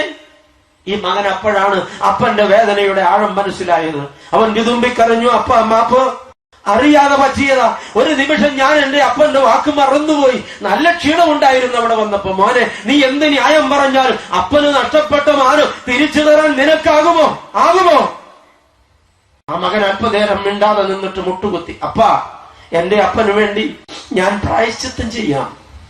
മോനെ, നീ എന്ത് പ്രായശ്ചിത്തം ചെയ്യും അപ്പന് വേണ്ടി? എന്ത് ചെയ്താൽ അപ്പന്റെ മാനം മടക്കി കിട്ടും? ഞാൻ സ്കൂളിലേക്ക് പോകുകയാണപ്പാ. ഈ സകല ക്ലാസ്സിലും കയറി കുരുന്നു കുട്ടികളുടെ മുമ്പിൽ മുട്ടുകുത്തി നിന്ന് എനിക്കൊരു തെറ്റുപറ്റി എന്ന് എന്റെ അപ്പൻ നിരപരാധിയാണെന്ന് ഞാൻ ഈ കുഞ്ഞുങ്ങളോട് പരസ്യമായിട്ട് മാപ്പ് പറയാമപ്പാ. ഉടനെ ഈ അപ്പൻ ചോദിച്ചു, മോനെ, നീ ഒരു 24 വയസ്സുള്ള ആൺകുട്ടിയാ, നീ സമൂഹത്തിൽ സ്റ്റാറ്റസ് ഉള്ളൊരു മാന്യനാ, നല്ല സ്റ്റാറ്റസ് ഉള്ളൊരു ഉദ്യോഗസ്ഥനാ. ഈ കുരുന്ന് പിള്ളേരുടെ മുമ്പിൽ മുട്ടുകുത്തി നിൽക്കാൻ നിനക്ക് മാനക്കേടില്ലേ? ആ മകൻ പറഞ്ഞ മറുപടി, എന്റെ അപ്പന്റെ മാനത്തോളം വലുതല്ല എന്റെ മാനം. എന്റെ അപ്പന്റെ മാനം നഷ്ടപ്പെടുത്തിയിട്ട് എനിക്കെന്തിനാ മാനം? എന്റെ അപ്പന് മാനം മടക്കി കിട്ടാൻ വേണ്ടി എന്റെ മാനം ഞാൻ നഷ്ടപ്പെടുത്തിയ അത് ഞാൻ വലിയ സമ്പത്തായിട്ടുണ്ട് അപ്പ. മോനെ വേണ്ട. പക്ഷെ അപ്പന് പിടികിട്ടും മുമ്പ് മോനെ മുറി വിട്ട് പുറത്തുപോയി. അപ്പൻ അവിടെ വീങ്ങിക്കരഞ്ഞുകൊണ്ടിരുന്നു. ആർക്ക് തിരുത്താനാകും എനിക്ക് വന്ന മാനക്കേട്? ദൈവമക്കളെ, 2 മണിക്കൂർ കഴിഞ്ഞപ്പോ മകൻ മടങ്ങി വന്നു. കാൽപെരുമാറ്റം കേട്ട് അപ്പൻ നോക്കി. എന്തേ മോനെയും ചോദിച്ചു. അപ്പൻ എന്നോട് ക്ഷമിക്കണം. അപ്പൻ ഉദ്ദേശിച്ചതുപോലെ അപ്പന്റെ മാനം നഷ്ടപ്പെട്ടിട്ടില്ല. ഞാനത് തിരികെ പിടിച്ചു. മോനെ നീ എങ്ങനെ പിടിച്ചു? അപ്പൻ ആ മുറ്റത്തേക്കൊന്ന് നോക്ക്. അപ്പനെ കാണാൻ ചിലർ വന്നിട്ടുണ്ട്. ആരാ മോനെ? എനിക്ക് ആരെയും കാണണ്ട. ഇനി എന്റെ ജീവിതത്തിൽ ഇരുട്ട് മാത്രമേ ഉള്ളൂ. ഞാൻ ഈ ഇരുട്ടിലിരുന്ന് മരിച്ചു കൊള്ളാം. നോ, അപ്പൻ പുറത്തേക്കൊന്ന് നോക്ക്. പാളി നോക്കിയ അധ്യാപകൻ ഞെട്ടിപ്പോയി. പള്ളിക്കൂടത്തിലെ 3000 കുട്ടികളും മുറ്റത്ത് നിൽക്കുകയാണ്. ഒരു കുട്ടി പോലും ഒന്നും മിണ്ടുന്നില്ല. സകല കണ്ണുകളും നിറഞ്ഞൊഴുകുകയാണ്. ഈ അധ്യാപകനെ വിളിച്ചുകൊണ്ടുപോയി കാഴ്ച കാണിച്ചു കൊടുത്ത 8ാം ക്ലാസ്സുകാരൻ കയറി വന്ന് മുട്ടുകുത്തി നിന്ന് പാദം തൊട്ട് ചുംബിച്ചിട്ട് പറഞ്ഞു, മാഷ് എന്നോട് പൊറുക്കണം, ഞാനൊരു തമാശ ചെയ്തതാ. പക്ഷെ മാഷിന് ഇത്ര മുറിവേൽക്കുമെന്ന് അറിഞ്ഞില്ല. ഈ ചേട്ടായി വന്ന് പറഞ്ഞു, പപ്പ ഇനി മുറിവിട്ട് പുറത്തിറങ്ങില്ലെന്നാ പറഞ്ഞതെന്ന്. സാറ് പൊറുക്കണം, ഇല്ലെങ്കിൽ ഞങ്ങൾ ആരും ഇനി പള്ളിക്കൂടത്തിൽ പോകില്ല. ഞങ്ങളുടെ പഠിത്തം ഇവിടെ വെച്ച് നിർത്താം. സകല കുട്ടികളും ഏറ്റു പറഞ്ഞു, ഞങ്ങളുടെ മാഷ് ഞങ്ങൾക്ക് ദൈവതുല്യനാണ്, ഞങ്ങളുടെ മാഷ് വിശുദ്ധനാ. മാഷ് പള്ളിക്കൂടത്തിൽ വന്നില്ലെങ്കിൽ ഞങ്ങൾ ഇനി പഠിക്കുന്നില്ല. ഞങ്ങളുടെ മാഷ് വിശുദ്ധനാ, ഞങ്ങൾ ഉറക്കെ പറയാം 1000 വട്ടം. ആ കുഞ്ഞുങ്ങളുടെ ദീനരോധനം കേട്ട അധ്യാപകൻ നിറഞ്ഞ കണ്ണോടെ തികഞ്ഞ കൃതാർത്ഥതയോടെ ഇറങ്ങി ഈ കുഞ്ഞുങ്ങളോടൊപ്പം പള്ളിക്കൂടത്തിലേക്ക് പോയി. ദൈവമക്കളെ, അന്ന് അപ്പന്റെ മാനം രക്ഷിക്കാൻ സ്വന്തം മാനം പണയപ്പെടുത്തിയ ആ 24കാരൻ എന്നറിയപ്പെടുന്ന ഒരു സുവിശേഷകനായി ആയിരക്കണക്കിന് ആത്മാക്കളെ കൊയ്തു കൂട്ടിക്കൊണ്ട് കേരളത്തിന്റെ പല പ്രാന്തപ്രദേശങ്ങളിലും ത്യാഗിയായി സഞ്ചരിക്കുന്നെങ്കിൽ ആ മനുഷ്യന്റെ നാവിൽ നിന്ന് ഞാൻ കേട്ടതാണ് ഈ വാർത്ത. ഹല്ലേലൂയ! ആ മനുഷ്യൻ തന്റെ അപ്പന്റെ മാനം സംരക്ഷിക്കാൻ സ്വന്തം മാനം പണയപ്പെടുത്തിയവനാ. ദൈവവൈതലേ, എത്ര വട്ടം നീ നിന്റെ അപ്പന്റെ മാനം കെടുത്തി? എത്ര വട്ടം സ്വർഗത്തിലെ അപ്പനെ അപമാനിച്ചു? മദ്യപിച്ചും ലക്കുകെട്ടും പുകവലിച്ചും പൊടി വലിച്ചും വായിൽ തോന്നിയ വഷളത്വം പുലമ്പിയും ഈ ദൈവത്തിന്റെ സ്നേഹത്തെ വെല്ലുവിളിച്ചും ദൈവം എവിടെ എന്ന് ചോദിച്ചും നീ പുലമ്പിയില്ലേ? എന്നാൽ ഈ ദൈവത്തിന്റെ വേദന, ഈ ദൈവത്തിന്റെ അപമാനം പരിഹരിക്കാൻ ഒരിക്കലെങ്കിലും നീ പ്രായശ്ചിത്തം ചെയ്തോ? നീ നിന്റെ മാനം ഇപ്പോഴും വലുതെന്നെണ്ണി ദൈവത്തെ മാനം കെടുത്തി നടക്കുന്ന ഒരാളാണെങ്കിൽ ആണും പെണ്ണും ഒരുപോലെ ചിന്തിക്കട്ടെ. നിന്റെ ദൈവത്തിന്റെ മാനം വലുതാക്കാൻ നീ നിന്റെ മാനം വേണ്ടെന്ന് വെച്ച് ഒരു പ്രായശ്ചിത്തം ചെയ്യാ. എന്നെങ്കിലും നിനക്ക് മനസ്സായോ? ഇനി ഒരിക്കൽ കൂടെ മനസ്സാകുമോ? ഇല്ലെങ്കിൽ ദൈവവൈതലേ, നമ്മൾ ദൈവത്തിന്റെ മക്കളാണെന്ന് അഭിമാനിച്ചിട്ട് എന്താണ് ഒരർത്ഥം? അത് പ്രയോജനകരമല്ല. ദൈവത്തിന്റെ മക്കളുടെ സ്വഭാവം സൂക്ഷിക്കണം. അപ്പന്റെ സ്റ്റാറ്റസ് മക്കളുടെ കയ്യിലാണ്. ഹല്ലേലൂയ! അപ്പന്റെ സ്റ്റാറ്റസ് മക്കളുടെ കയ്യിലാണ്. അപ്പനെ മാനം കെടുത്തരുത് മക്കളെ. ക്രിസ്ത്യാനിക്ക് ഉചിതമായ വണ്ണം ജീവിക്കണം. പക്ഷേ ഭാരമുണ്ട്.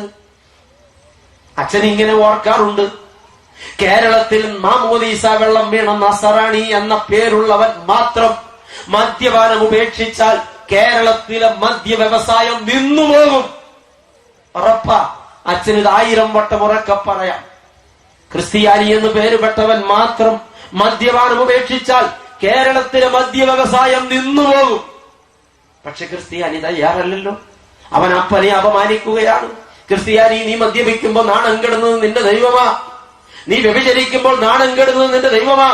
സമൂഹത്തിൽ മത്സരമായി, പ്രതിസന്ധിയായി, കുടുംബകലഹമായി, ഡൈവേഴ്സ് നോട്ടീസായി, സമൂഹം അറിയും വണ്ണം കലഹമുണ്ടാക്കി, തമ്മിൽ തല്ലി, ലഹള കൂട്ടി പ്രശ്നങ്ങൾ ഉണ്ടാക്കുമ്പോ നാണം കെടുന്നത് നിന്റെ അപ്പനാ. സ്വർഗത്തിലെ അപ്പനെ അപമാനിക്കുന്ന ക്രിസ്ത്യാനി, ഇന്ന് നീ അറിയണം നീ ആരാണെന്ന്. ദൈവ പൈതലെന്ന് നിനക്ക് പേരുണ്ടല്ലോ. അച്ഛൻ പ്രസംഗിക്കുമ്പോഴെല്ലാം ഈ ജനത്തെ സംബോധന ചെയ്യുന്ന വാക്ക് ദൈവ പൈതല് എന്നാണ്. പല നാളിൽ ചിലരൊക്കെ വിളിച്ചു പറഞ്ഞു, ഈ വാക്ക് പരിചയമില്ലാത്ത അക്രൈസ്തവരും കത്തോലിക്ക സമുദായത്തിൽപ്പെട്ടവരും ഫോണിൽ വിളിച്ചു പറഞ്ഞു, അച്ഛന്റെ ആ പൈതലെ എന്ന് വിളി കേൾക്കുമ്പോ എന്തെന്നില്ലാത്ത ഒരു അനുഭൂതി തോന്നുകയാണ്. നീ ദൈവ പൈതലാണ്.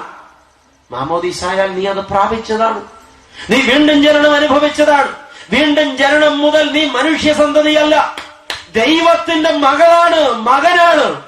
നിന്റെ അഡ്രസ് മാറ്റപ്പെട്ടതാ. നിന്റെ പേര് ജീവപുസ്തകത്തിൽ എഴുതപ്പെട്ടതാ.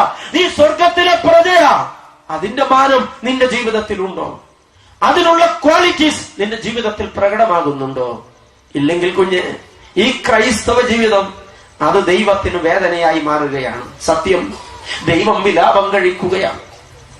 വേദപുസ്തകത്തിൽ നിറഞ്ഞു കിടക്കുന്ന ഒരു വിഷയമാണ് കർത്താവിന്റെ കണ്ണുനീർ. ലോകത്ത് ഒരുപാട് ജീവജാലങ്ങളെ ദൈവം ഉണ്ടാക്കിയില്ലേ?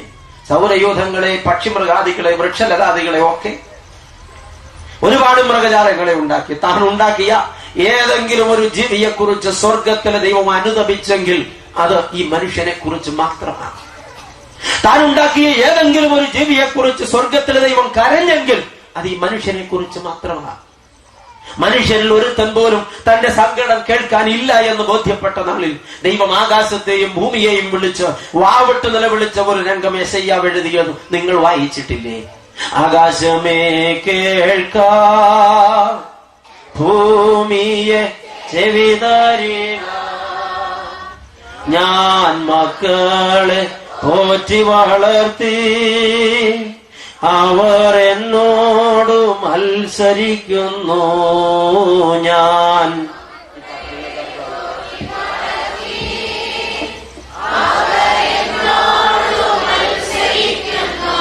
കളതന്റെ ഉടയവനെ,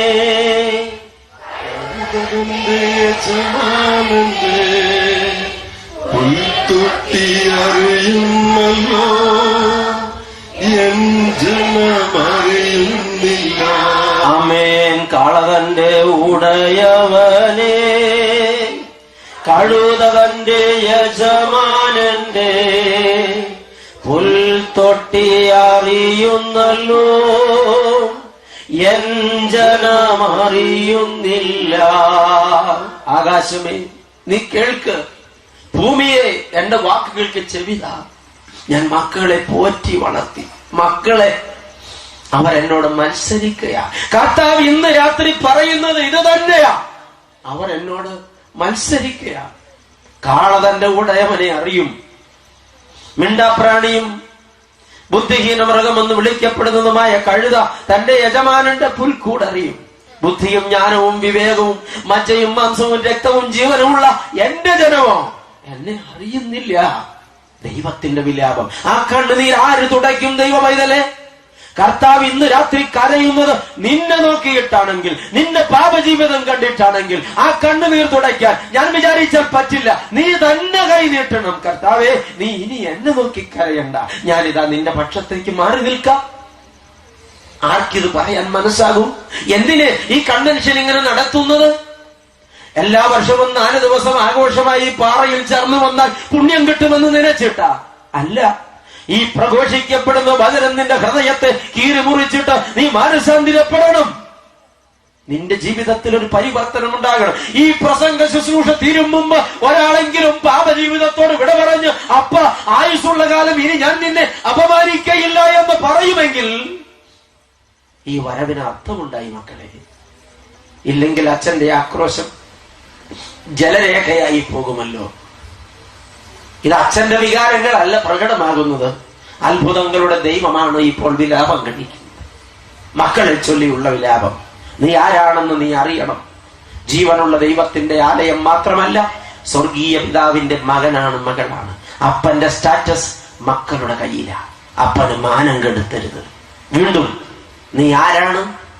ആ ചോദ്യത്തിന്റെ ഉത്തരം ഒരിക്കൽ കൂടെ തേടാം. 1, ഞാൻ ജീവനുള്ള ദൈവത്തിന്റെ ജീവനുള്ള ആലയമാണ്. 2, ഞാൻ സ്വർഗീയ പിതാവിന്റെ മകനാണ്, മകളാണ്. 3, ഞാൻ സ്വർഗമണവാളന്റെ മണവാട്ടിയാണ്. ഹല്ലേലൂയ. സ്വർഗമണവാളന്റെ മണവാട്ടിയാണ്. നിസ്സാര വ്യക്തിയല്ല.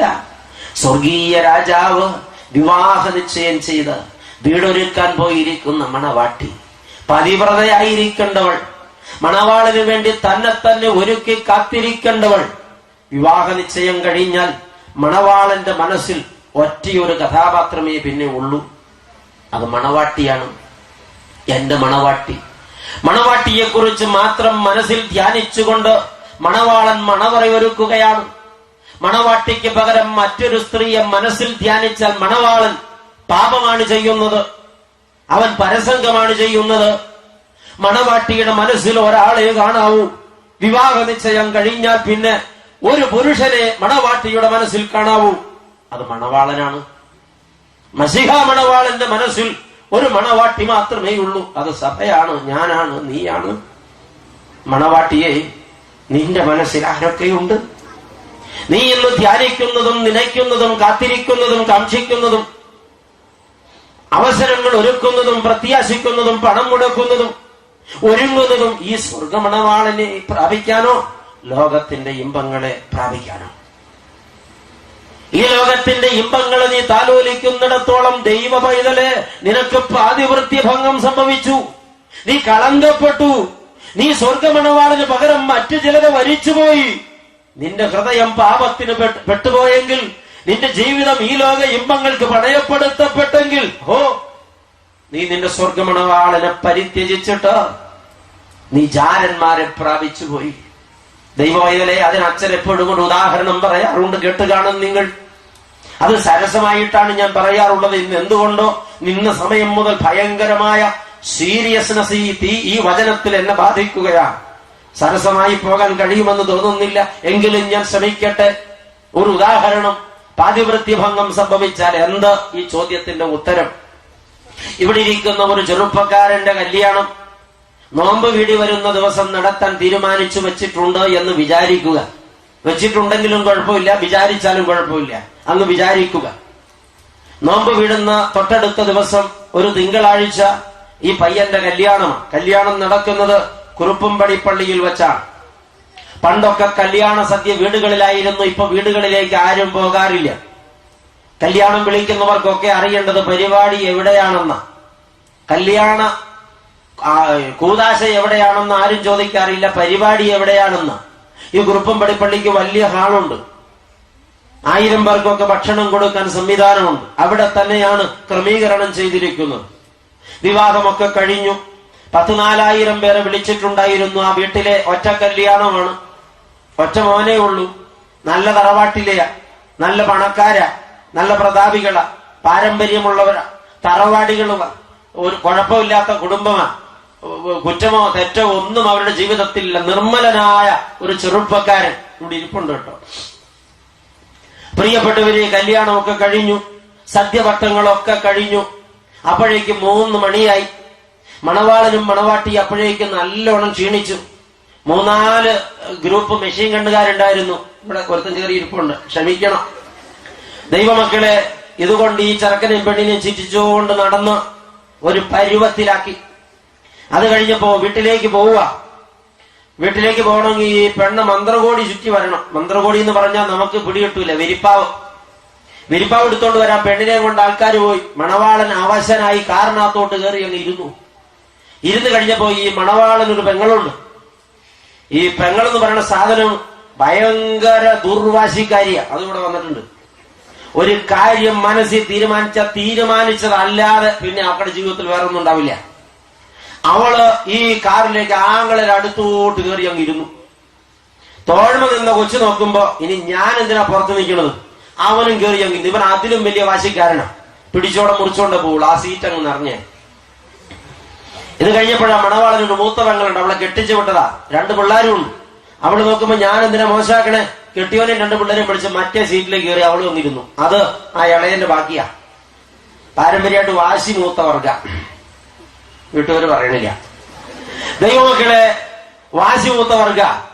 ഇതെല്ലാം കയറി വണ്ടി അങ്ങോട്ട് നിറഞ്ഞു. അത് കഴിഞ്ഞപ്പോൾ ഈ മണവാട്ടി ഈ വിരിപ്പാവൊക്കെ ചുറ്റി ഈ കുന്തം കുടച്ചക്കറൊക്കെ പിടിച്ച് നിരങ്ങി വരണത്. ഞാൻ എപ്പോഴും ശ്രദ്ധിച്ചിട്ടുള്ള സംഗതി, മണവാട്ടി ആയ പിന്നെ അവിടെ നടക്കൂല, നിരങ്ങുള്ളൂ.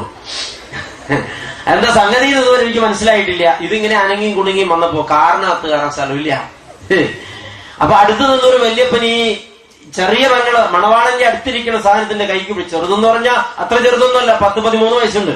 നീ ഇങ്ങോട്ട് ഇറങ്ങിക്കടി, അവക്ക് ഇന്നൊരാങ്ങളെ പ്രേമം, മണവാട്ടി അവിടെ ഇരിക്കട്ടെ എന്ന് പറഞ്ഞു. ഈ കൊച്ചു കൈ കുടഞ്ഞങ്ങ് പിടിക്കാം. എന്റെ പൊന്ന് ഞാൻ എങ്ങും പോവില്ലേ, അയ്യോ ആവോ എന്നെ കൊല്ലാൻ വരുവാടേന്ന് പറഞ്ഞൊരു നിലവിളി അങ്ങ് കിട്ടും. എന്താ ചെയ്യണം? നാട്ടുകാരോട് ഇന്ന് എന്താന്ന് ചോദിച്ചു. ആ കൊച്ചു വലിയ വാരി തല വിളിക്കുക.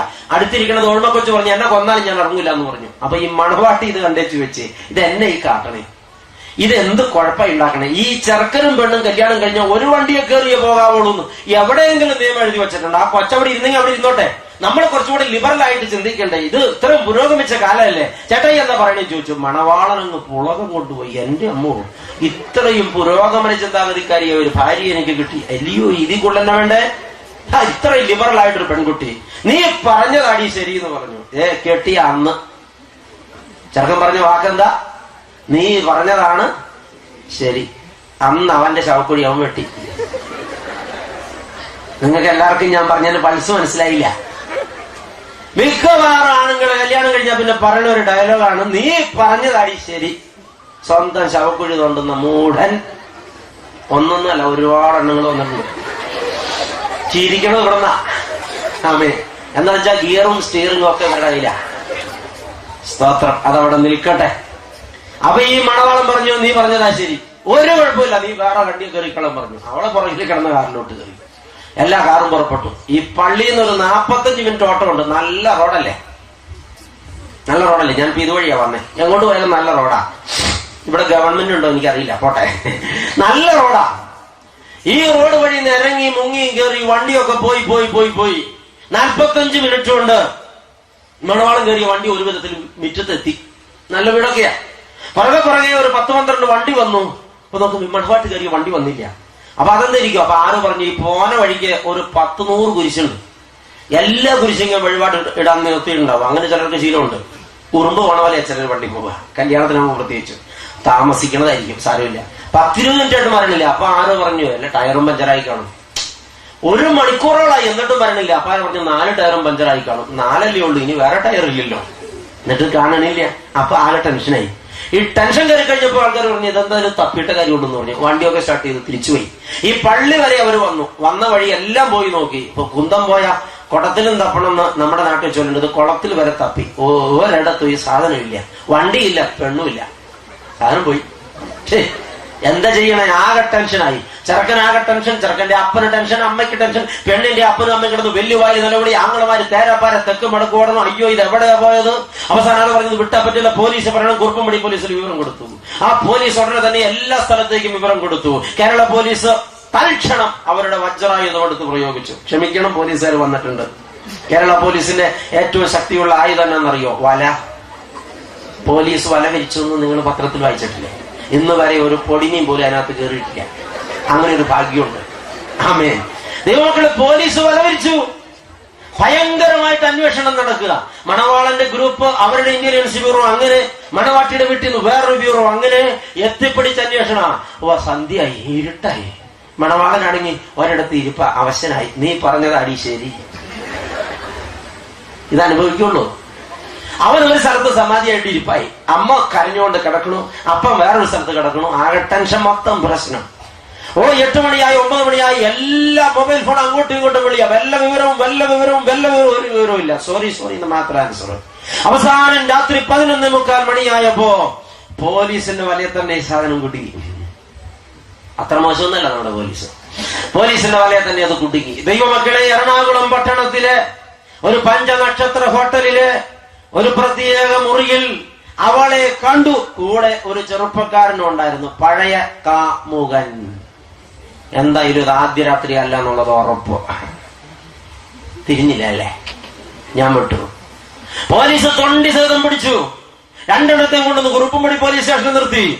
മണവാളനെയും മണവാളന്റെ ആൾക്കാരെയും മണവാട്ടിയുടെ ആൾക്കാരെയും ഒക്കെ വിളിച്ചു. പരാതിയുള്ളവരൊക്കെ വരട്ടെ, നിങ്ങൾ ചോദിച്ച സാധനം കൂടുതൽ ചെറുക്കനെ കിട്ടിയെന്ന് പറഞ്ഞു. ഇതിങ്ങനെ നിൽക്കുക. ഇനി ചോദിക്കുന്ന ചോദ്യം നിങ്ങൾ കുറിക്ക് എഴുതി വെച്ചോണം. ഇവിടെ ഇരിക്കുന്ന ഏതെങ്കിലും ഒരു അപ്പന്റെ മോനാണ് ഈ പെണ്ണ് കെട്ടിയ ചെറുക്കനെങ്കിൽ, അപ്പ നീ പറയുവോ? മോനെ നോക്കടാ, ഇന്ന് സഭാമധ്യേ സമൂഹമധ്യേ മുഴുവൻ നാട്ടുകാരും കണ്ടു നിൽക്കേ, എന്റെ മോൻ കഴുത്തിൽ മിന്നുകെട്ടിയ നിന്റെ മണവാട്ടിയാണ് എന്റെ മരുമോള്. ഒരു തെറ്റൊക്കെ ആർക്കും പറ്റൂടാ, ഇങ്ങോട്ട് കൂട്ടിക്കോ. ഇത് പറയണ ഏതെങ്കിലും ഒരു അപ്പം വന്നിട്ടുണ്ടെങ്കിൽ കൈ നോക്കട്ടെ. വന്നിട്ടില്ല. അപ്പനെ വിട്ടു. അമ്മ, മോനെ, ഞാൻ ഈ പെണ്ണിനെ എന്റെ മരുമോളായിട്ട് മനസ്സിൽ കുറിച്ചു പോയി. കാണാൻ നല്ല അഴകല്ലേ, സാരമില്ലടാ, നീ ഇന്ന് കെട്ടിയതല്ലേ, ഒരു തെറ്റൊക്കെ ആർക്കും പറ്റും, ഇത്രയല്ലേ സമയമായുള്ളൂ, ഒന്നും സംഭവിച്ചൊന്നും ഉണ്ടാവില്ല, നീ ഒരു കുട്ടി. അമ്മ ഇത് പറയണ ഒരമ്മ ഇവിടെ വന്നിട്ടുണ്ടാവുമോ? ഒരു വിരൽ നോക്കിയാൽ മതി, കൈ മൊത്തം പൊക്കണ്ട. ഇല്ല. ഒരു മണവാളൻ ഇപ്പൊ കെട്ടിയ ചെറുക്കനോട് ഉണ്ടെന്നല്ലേ ഞാൻ പറഞ്ഞേ.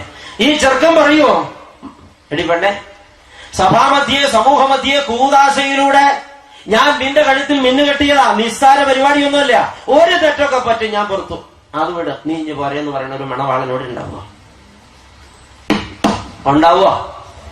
ഉണ്ടെങ്കിൽ, ഇങ്ങനെ ഒരു അപ്പനുണ്ടെങ്കിൽ, ഇങ്ങനെ ഒരു അമ്മയുണ്ടെങ്കിൽ, ഇങ്ങനെ ഒരു മണവാളനുണ്ടെങ്കിൽ കലങ്കപ്പെട്ട മണവാട്ടിയെ മസിഹ കൊണ്ടുപോകും. മനസ്സിലായോ?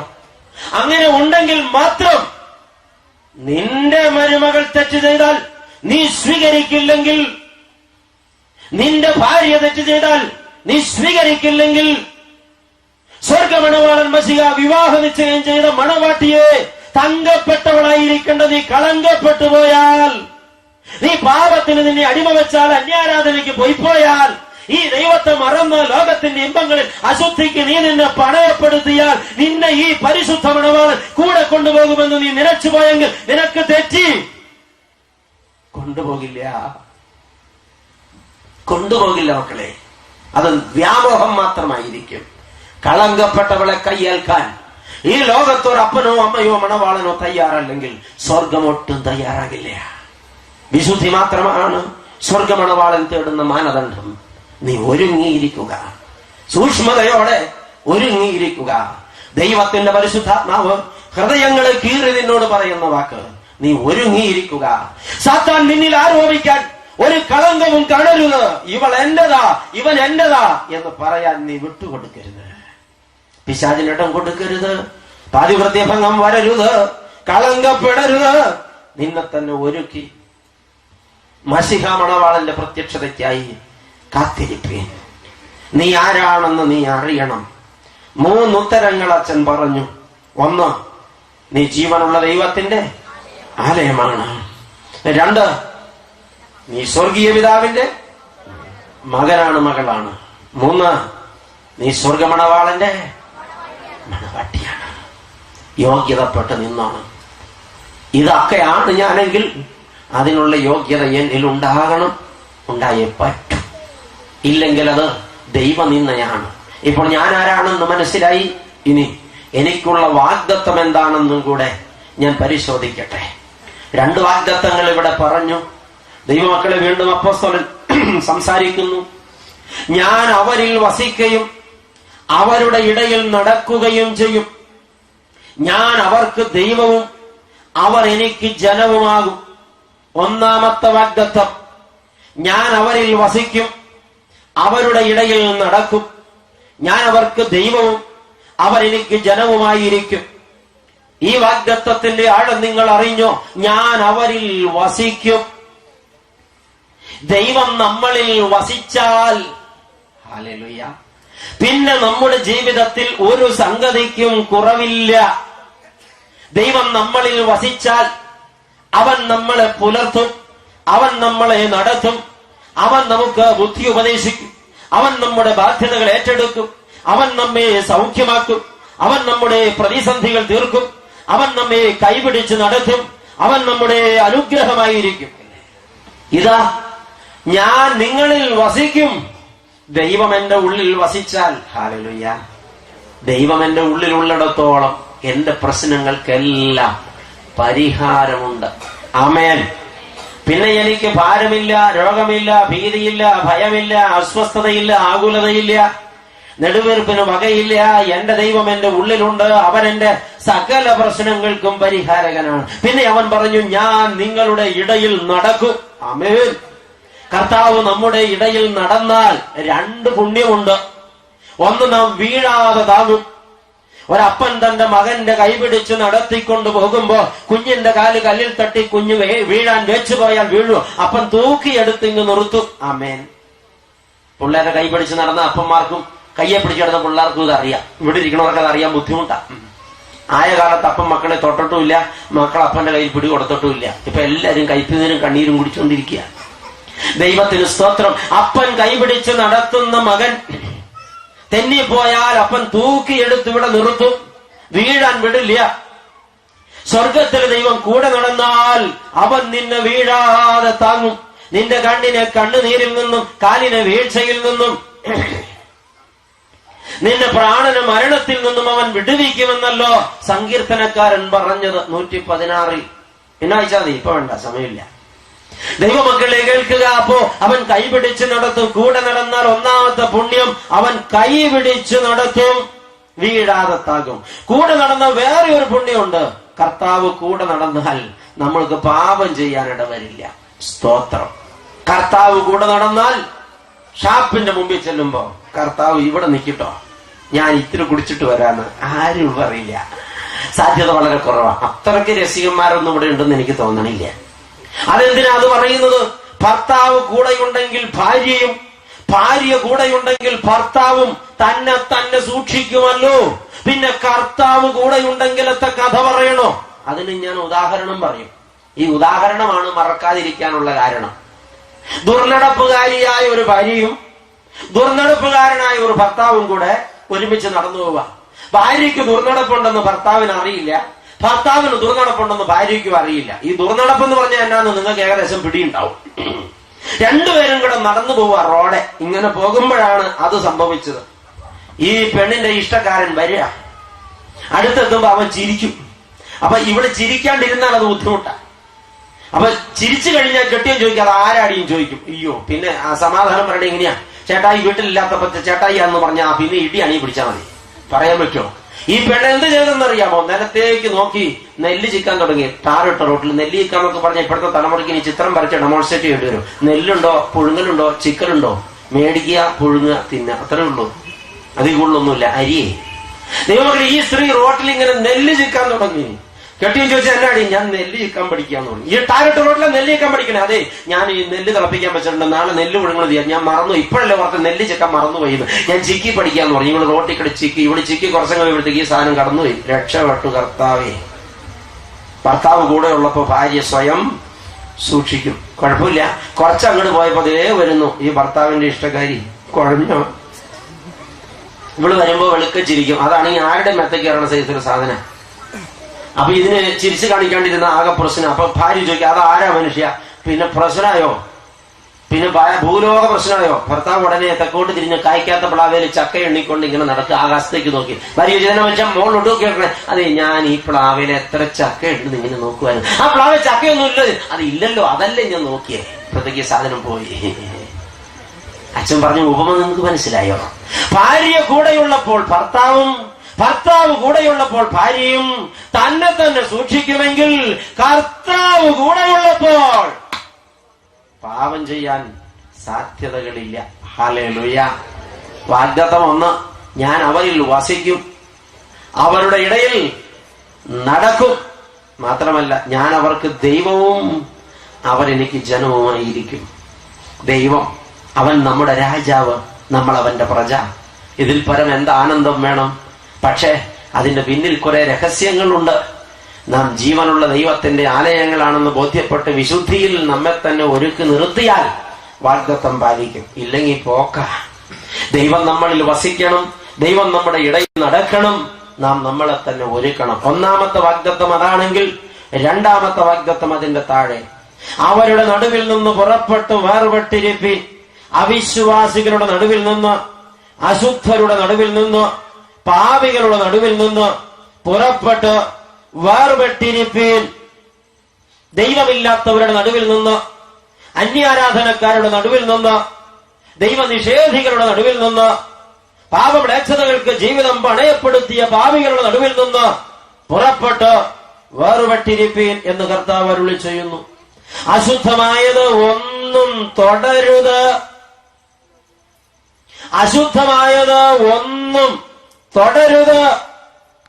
കൽപ്പന. ദൈവത്തിന് ഇഷ്ടമില്ലാത്തതൊന്നും നീ തൊടരുത്.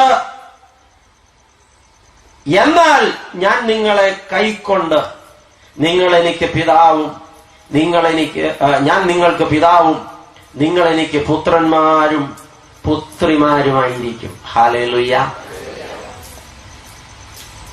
അവിശ്വാസികളുടെ ഇടയിൽ നിന്ന് പുറപ്പെട്ടു വേർപെട്ടിരിപ്പീൻ. അശുദ്ധമായത് യാതൊന്നും തുടരുത്. എന്നാൽ ഞാൻ നിങ്ങളെ കൈക്കൊണ്ട് ഞാൻ നിങ്ങൾക്ക് പിതാവും നിങ്ങൾ എനിക്ക് പുത്രന്മാരും പുത്രിമാരുമായിരിക്കും. വലിയ വാഗ്ദത്തം. ദൈവം നമ്മുടെ അപ്പനായിരിക്കാമെന്ന്. ഹല്ലേലൂയ. ദൈവം നമ്മുടെ അപ്പനായിരുന്നാൽ, നാം അവന്റെ മക്കളായിരുന്നാൽ പിന്നത്തെ ഭാഗ്യം എന്താ പ്രിയപ്പെട്ടവരെ? പിന്നെ മഹാഭാഗ്യമാണ്. പിന്നെ മഹാഭാഗ്യമാണ്. ദൈവം അപ്പനാണെങ്കിൽ മക്കൾക്ക് മുട്ടില്ല. ഞാൻ ദൈവ പൈതലാണെങ്കിൽ എനിക്കൊന്നിനും മുട്ടില്ല. അപ്പന്റെ അനുഗ്രഹം ആർക്കുള്ളതാ? മക്കൾക്കുള്ളതാ. മക്കൾക്ക് മാത്രമുള്ളതാണ്. ഏതെങ്കിലും അപ്പൻ സ്വത്ത് പങ്കിടുമ്പോ അയൽക്കുത്തി വീട്ടിലെ കൊച്ചിനും 1/2 ഏക്കർ കൊടുത്തേക്കാന്ന് പറയോ? ഇനിയിപ്പൊ അപ്പനങ്ങനെ കൊടുക്കണം തോന്നിയാൽ മക്കൾ സമ്മതിക്കില്ലോ? അപ്പനങ്ങനെ കൊടുക്കണം തോന്നിയാൽ വേറെ കാര്യം ഉണ്ടാവും. അത് വിട്ടു. അപ്പന്റെ അനുഗ്രഹം മക്കൾക്ക് മാത്രമുള്ളതല്ലോ എങ്കിൽ ദൈവത്തിന്റെ അനുഗ്രഹം ദൈവമക്കൾക്ക് മാത്രമുള്ളതാണ്. അടിവരയിട്ട് വെച്ചോണം. അപ്പന്റെ അനുഗ്രഹം മക്കൾക്ക് മാത്രമുള്ളതാണെങ്കിൽ ദൈവത്തിന്റെ അനുഗ്രഹം ദൈവമക്കൾക്ക് മാത്രമുള്ളതാണ്. ഹല്ലേലൂയ. ഒരു മാസം മുമ്പ് ഒരു ദിവസം രാവിലെ എന്റെ മകൻ എഴുന്നേറ്റ് വന്ന് എന്നോട് പറഞ്ഞു, അച്ചാച്ചാ എനിക്കൊരു 200 രൂപ വേണം. എന്തിനാ? ഒരു പുസ്തകം വാങ്ങാനാ. ഓ, കൊടുത്തു. കാരണം ഞാൻ അവന്റെ അപ്പനാണ്, അവൻ എന്റെ മോനാണ്. ഈ കൊച്ചു രാവിലെ എഴുന്നേറ്റ് കണ്ണും തിരുമ്മി അയലത്തെ വീട്ടിലോട്ട് ചെന്നപ്പോ അവിടുത്തെ ചേട്ടൻ പത്രം പിടിച്ച് ഒരു കയ്യില് കട്ടൻ ചായ, മറ്റേ ഗ്ലാസ് കയ്യില് കട്ടൻ പീടിയായിട്ട് ഇങ്ങനെ ഇരിക്കുക. എന്തേ? അല്ല ചേട്ടാ, എനിക്കൊരു 200 രൂപ കിട്ടിയാ കൊള്ളായിരുന്നു. അതെന്തിനാത്? ഒരു പുസ്തകം വാങ്ങാനാ. ഈ മനുഷ്യൻ എന്താ പറയാന്നറിയോ? മോനൊരു കാര്യം ചെയ്യ, നീ പോയിട്ട് നിന്റെ അപ്പനോട് ചോദിക്കാൻ പറയും. കറക്റ്റ്. തലയാരുടെയും കുലുക്കിയില്ല. കൊടുക്കുക. നിങ്ങളാണെങ്കിൽ കൊടുക്കുക. അയൽക്കത്തെ വീട്ടിലെ കൊച്ചു രാവിലെ വന്ന് ചോദിച്ചല്ലേ, കൊടുത്തേക്കെന്ന് വിചാരിക്കുമോ? മണ്ടണില്ല, കൊടുക്കില്ല. പ്രിയപ്പെട്ടവര്, നീ പോയി നിന്റെ അപ്പനോട് ചോദിക്കാൻ പറയും. ഉറപ്പ്. ഇവിടെ ഇരിക്കുന്ന ചില ആൾക്കാര് അനുഗ്രഹം ചോദിച്ച് ദൈവത്തിന്റെ മുമ്പിൽ വരുമ്പോ ദൈവം പറയണത് ഇതേ ഡയലോഗാ. എന്താണെന്നറിയോ? നീ ഒരു കാര്യം ചെയ്യ, നീ പോയിട്ട് നിന്റെ അപ്പനോട് ചോദിക്കാൻ പറയും. ഈ പ്രാർത്ഥിക്കാൻ വന്ന കക്ഷിയോട് ഞെട്ടിപ്പോവും. അതാരിനി? നിങ്ങളും ഞെട്ടി. ദൈവമക്കളെ, അങ്ങനെ ഒരുപാട് പേർക്ക് ഉത്തരം കിട്ടി. ദൈവസന്നിധിയിൽ നിന്ന് ചോദിച്ചാൽ ഉത്തരല്ല, ഇങ്ങനെ നീ പോയി നിന്റെ അപ്പനോട് ചോദിക്കും. എന്താ അങ്ങനെ പറയാൻ കാരണമെന്നായിരിക്കും ഇപ്പൊ നിങ്ങൾ അന്വേഷിക്കുന്നത്. ഞാൻ ആദ്യം ഒരു വാക്യം ഉച്ചരിച്ചായിരുന്നു. യോഹന്നാൻ എഴുതിയ 1-ാം ലേഖനം 3-ാം അധ്യായം 8-ാം വാക്യം. പാപം ചെയ്യുന്നവൻ പിശാചിന്റെ മകനാകുന്നു. അത് പുല്ലിംഗ പ്രയോഗം. പാപം ചെയ്യുന്നവൾ പിശാചിന്റെ മകളാകുന്നു എന്നും കൂടെ അതിന് പരിഭാഷയുണ്ട്. അപ്പൊ പാപിയുടെ അപ്പന്റെ പേരെന്താ? പറയാൻ വിഷമമുണ്ടാവും. പാപിയുടെ അപ്പന്റെ പേരെന്താ? പിശാച്. സ്തോത്രം. വിഷമമുണ്ടാവും. ദൈവമക്കളെ, മദ്യപാനം പാപമാണെങ്കിൽ, മദ്യപാനി പാപിയാണെങ്കിൽ മദ്യപാനിയുടെ അപ്പൻ വചനപ്രകാരം പിശാചാണ്. പുകവലി പാപമാണെങ്കിൽ, പുകവലിക്കുന്നവൻ പാപിയാണെങ്കിൽ പുകവലിക്കാരന്റെ അപ്പൻ വചനപ്രകാരം പിശാചാണ്. വ്യഭിചാരം പാപമാണെങ്കിൽ, വ്യഭിചാരി പാപിയാണെങ്കിൽ വചനപ്രകാരം വ്യഭിചാരിയുടെ അപ്പൻ പിശാചാണ്. തർക്കം വേണ്ട. ദ്രവ്യാഗ്രഹം പാപമാണെങ്കിൽ, ദ്രവ്യാഗ്രഹി പാപിയാണെങ്കിൽ ദ്രവ്യാഗ്രഹിയുടെ അപ്പൻ വചനപ്രകാരം പിശാചാണ്. ലോകത്ത് വഴക്കും വക്കാണവും അസൂയയും നികളവും ജഡത്തിന്റെ പ്രവൃത്തികളും പാപമാണെങ്കിൽ ഈ വക പ്രവർത്തിക്കുന്നവർ ദൈവരാജ്യം അവകാശമാക്കുകയില്ല എന്ന് കർത്താവ് പറഞ്ഞതിന്റെ മർമ്മം പൊരുളായി തിരിച്ചാൽ പാപിയുടെ അപ്പൻ പിശാചാണ്. പിശാചിന്റെ മക്കൾക്ക് ദൈവരാജ്യത്തിൽ പ്രവേശനമില്ല. ഇപ്പോൾ നീ നിന്നോട് ചോദിക്കുക, നിന്റെ അപ്പനാരാ? നീ മദ്യപാനിയാണെങ്കിൽ, പുകവലിക്കാരനാണെങ്കിൽ, പൊടിവലിക്കാരനാണെങ്കിൽ, വ്യഭിചാരിയാണെങ്കിൽ, മയക്കുമരുന്ന് ശീലിച്ചിട്ടുള്ള ആളാണെങ്കിൽ, ഹാൻസും പാൻപരാഗും നിന്റെ പോക്കറ്റിൽ പാക്കറ്റ് കണക്കിൽ ഉണ്ടെങ്കിൽ, വൈരാഗ്യവും വിദ്വേഷവും പകയും നിന്റെ ഉള്ളിൽ കുമിഞ്ഞു കൂടുകയാണെങ്കിൽ, അമ്മാവിയമ്മയും മരുമകളും നിരന്തരം യുദ്ധത്തിലാണെങ്കിൽ, ഭർത്താവും ഭാര്യയും പോരടിച്ച് ഡൈവോഴ്സിന് തയ്യാറായി നിൽക്കുകയാണെങ്കിൽ, മക്കളെ മാതാപിതാക്കളെ വെറുപ്പിച്ച് നിങ്ങൾ താന്തോന്നികളായി നടക്കുകയാണെങ്കിൽ, ദൈവമക്കളെ ഇന്ന് രാത്രി നിങ്ങൾ നിങ്ങളോട് ചോദിക്കുക, ആരാണ് നിന്റെ അപ്പൻ?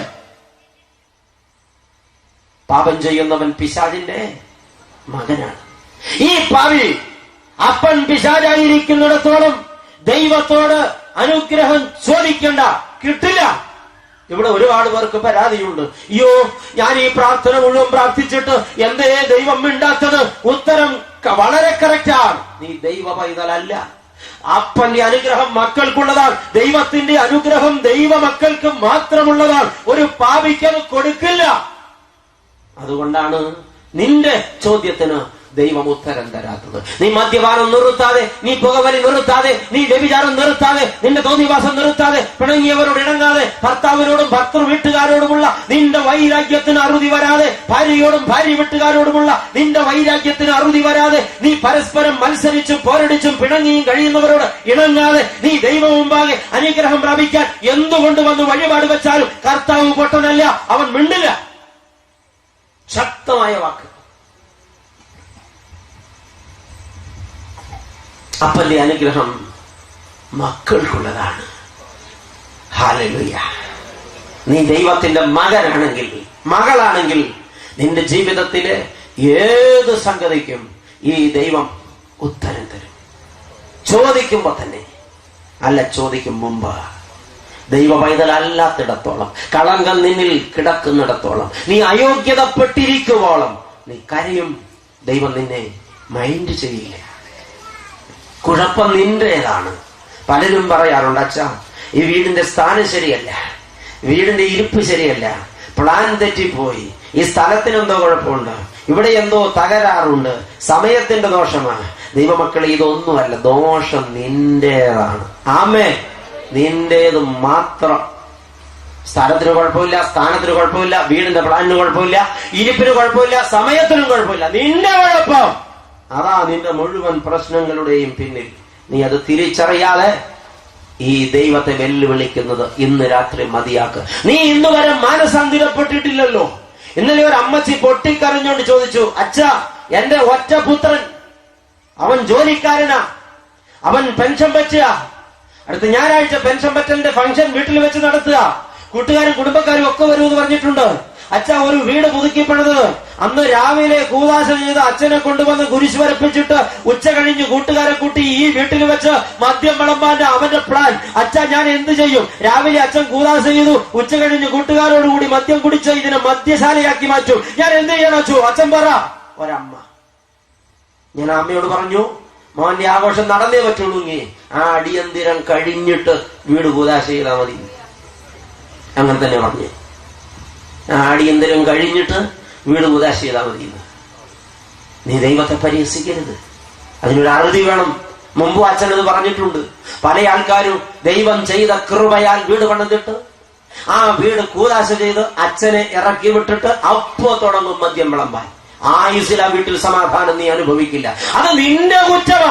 എന്നിട്ട് പിറ്റേ ദിവസം മുതൽ കണിയാൻ വിളിക്കാൻ പോകും. വീടിന്റെ ദോഷാണോ, സ്ഥാനത്തിന്റെ കുഴപ്പമാണോ, അല്ല ഇനിയിപ്പോ വേറെന്തെങ്കിലും ദോഷമാണോ, ഈ പറമ്പിന്റെ കുഴപ്പമാണോ, ഇവിടെ എന്തെങ്കിലും ദോഷമുണ്ടോ, വരണൂർ എന്തെങ്കിലും ദോഷം കണ്ടുപിടിക്കും. അതിനൊക്കെ പ്രായശ്ചിത്തം ചെയ്ത് നിന്റെ ആയുസ് തീരും. സമാധാനം ജന്മത്ത് കിട്ടില്ല. കുറ്റം നിന്റേതാണ്. നീ മാനസാന്തരപ്പെട്ടാൽ ഈ എല്ലാ പ്രശ്നവും തീരും. മാനസാന്തരപ്പെടാത്തിടത്തോളം നിന്റെ കാശ് ഒരുപാട് പേര് കൊണ്ടുപോയി തിന്നും, നിന്റെ പ്രശ്നം തീരില്ല. തെറ്റ് നിന്റേതാണ്. നീ ദൈവത്തിന്റെ മകനാണെങ്കിൽ ഹല്ലേലൂയ, അനുഗ്രഹം നിനക്കുള്ളതാണ്. അല്ലാത്തിടത്തോളം ഇത് കിട്ടില്ല. നീ നിന്റെ ജീവിതത്തെ ക്രമപ്പെടുത്താതെ, നീ നിന്റെ പാപത്തോട് വിട പറയാതെ, നീ നിന്റെ രഹസ്യ അജണ്ടകൾ ഉപേക്ഷിക്കാതെ, നീ നിന്റെ ദൈവത്തോടുള്ള വെല്ലുവിളി അവസാനിപ്പിക്കാതെ, നിന്റെ ജീവിതം ദൈവത്തിന് വിട്ടുകൊടുക്കാതെ, ഈ ദൈവത്തിൽ നിന്ന് എന്തെങ്കിലും അനുഗ്രഹം വാങ്ങാമെന്ന് വ്യാമോഹിച്ചു വന്നെങ്കിൽ തെറ്റിപ്പോയി. കിട്ടില്ല. ദൈവം ഒരു പൊട്ടനല്ല. തിരുത്തപ്പെടട്ടെ മക്കളെ. ദൈവം അത് തരാൻ സന്നദ്ധനാ. കർത്താവ് പറഞ്ഞു, അവരുടെ ഇടയിൽ നിന്ന് പുറപ്പെട്ടു വേർപെട്ടിരിപ്പിൻ, അശുദ്ധമായതൊന്നും തുടരുത്, എന്നാൽ ഞാൻ നിങ്ങളെ കൈക്കൊണ്ട് ഞാൻ നിങ്ങൾക്ക് ആ പിതാവും നിങ്ങൾ എനിക്ക് പുത്രന്മാരും പുത്രിമാരുമായിരിക്കും. എങ്ങനെയുള്ളവർക്ക്? അവിശ്വാസികളിൽ നിന്ന് വേർപെട്ടിരിക്കുന്നവർക്ക്, അശുദ്ധമായതൊന്നും തൊടാത്തവർക്ക് ദൈവം അപ്പനായിരിക്കും. അവർ ദൈവത്തിന്റെ മക്കളായിരിക്കും. അവരുടെ ജീവിതത്തിൽ ഏത് കാര്യത്തിനും തീരുമാനമുണ്ട്. ഇന്ന് രാത്രി ഒരുപാട് പേരുടെ ഉത്തരം മുട്ടിപ്പോയ ചോദ്യത്തിന് ഉത്തരം കിട്ടുന്ന ദിവസം. എന്താ ദൈവം എന്നോട് ഇങ്ങനെ ചെയ്തത്? ചോദിക്കണ്ട, നിന്റെ കയ്യിരിപ്പിന്റെ ദോഷ. അയ്യോ, ഞാൻ കുടിയനും വലിയനൊന്നും അല്ല. നിന്റെ ഉള്ളു ശരിയല്ല, അകത്ത് നിറച്ചും വക്രതയിരിപ്പുണ്ട്. നിന്റെ ഹൃദയ നിലവാരം നല്ലതല്ല. നീ ഒരുപാട് പേരെ കുറിച്ച് വിരോധം മനസ്സിൽ വകഞ്ഞുകൊണ്ട് നടക്കുകയാ. പുറമെ നല്ല മാന്യനാ, നല്ല ഭക്തയാ, ഉള്ളു ശരിയല്ല. ദൈവ പൈതലേ, നിന്നിൽ പാപമുണ്ട്. പാപം നിന്നിൽ ഉള്ളിടത്തോളം പരിശുദ്ധനായ ദൈവത്തിന്റെ മകനല്ല മകളല്ല നീ. ഉത്തരം നിനക്ക് കിട്ടില്ല. ഇന്ന് രാത്രി ജീവിതം കർത്താവിന് വിട്ടുകൊടുക്കാമോ? അപ്പോസ്തലൻ പറഞ്ഞിടത്തേക്ക് നമുക്ക് തിരിച്ചു വരാം. പ്രിയമുള്ളവരെ, ഈ വാഗ്ദത്തങ്ങൾ നമുക്ക് ഉള്ളതുകൊണ്ട് നാം ജഡത്തിലെയും ആത്മാവിലെയും സകല കന്മഷവും നീക്കിക്കളഞ്ഞ് ദൈവ ഭയത്തിൽ വിശുദ്ധിയെ തികച്ചുകൊള്ളാം. എന്തുകൊണ്ടെന്നാൽ നാം സ്വർഗീയ രാജാവ് പള്ളികൊള്ളുന്ന കൊട്ടാരമാണ്, ദൈവാലയമാണ്. എന്തുകൊണ്ടെന്നാൽ നാം സ്വർഗീയ പിതാവിന്റെ മകനാണ്, മകളാണ്, ദൈവമക്കളാണ്. എന്തുകൊണ്ടെന്നാൽ നാം സ്വർഗീയ മണവാളന്റെ മണവാട്ടിയാണ്. വാഗ്ദത്തം, അവൻ നമ്മിൽ വസിക്കും, നമ്മുടെ ഇടയിൽ നടക്കും, അവൻ നമുക്ക് ദൈവവും നാം അവന് ജനവുമായിരിക്കും. രണ്ടാമത്തെ വാഗ്ദത്തം, അവിശ്വാസികളിൽ നിന്ന് പുറപ്പെട്ട് വേർപെട്ടിരുന്നാൽ, അശുദ്ധമായതൊന്നും തൊടാതിരുന്നാൽ അവൻ നമ്മളെ കൈക്കൊള്ളും, അവൻ നമ്മുടെ അപ്പനും നാം അവന്റെ മക്കളുമായിരിക്കും. ഈ വാഗ്ദത്തം നമുക്കുള്ളത് കൊണ്ട് ഇന്ന് രാത്രി സകല കന്മഷവും നീക്കി സകല പാപവും വിട്ടെറിഞ്ഞ് വിശുദ്ധിയിൽ, ദൈവഭയത്തിൽ വിശുദ്ധിയെ തികച്ചുകൊള്ളുക. അതല്ലോ കർത്താവ് നമ്മോട് ചോദിക്കുന്നത്. നമുക്കതിനായിട്ട് ഒരുങ്ങാം.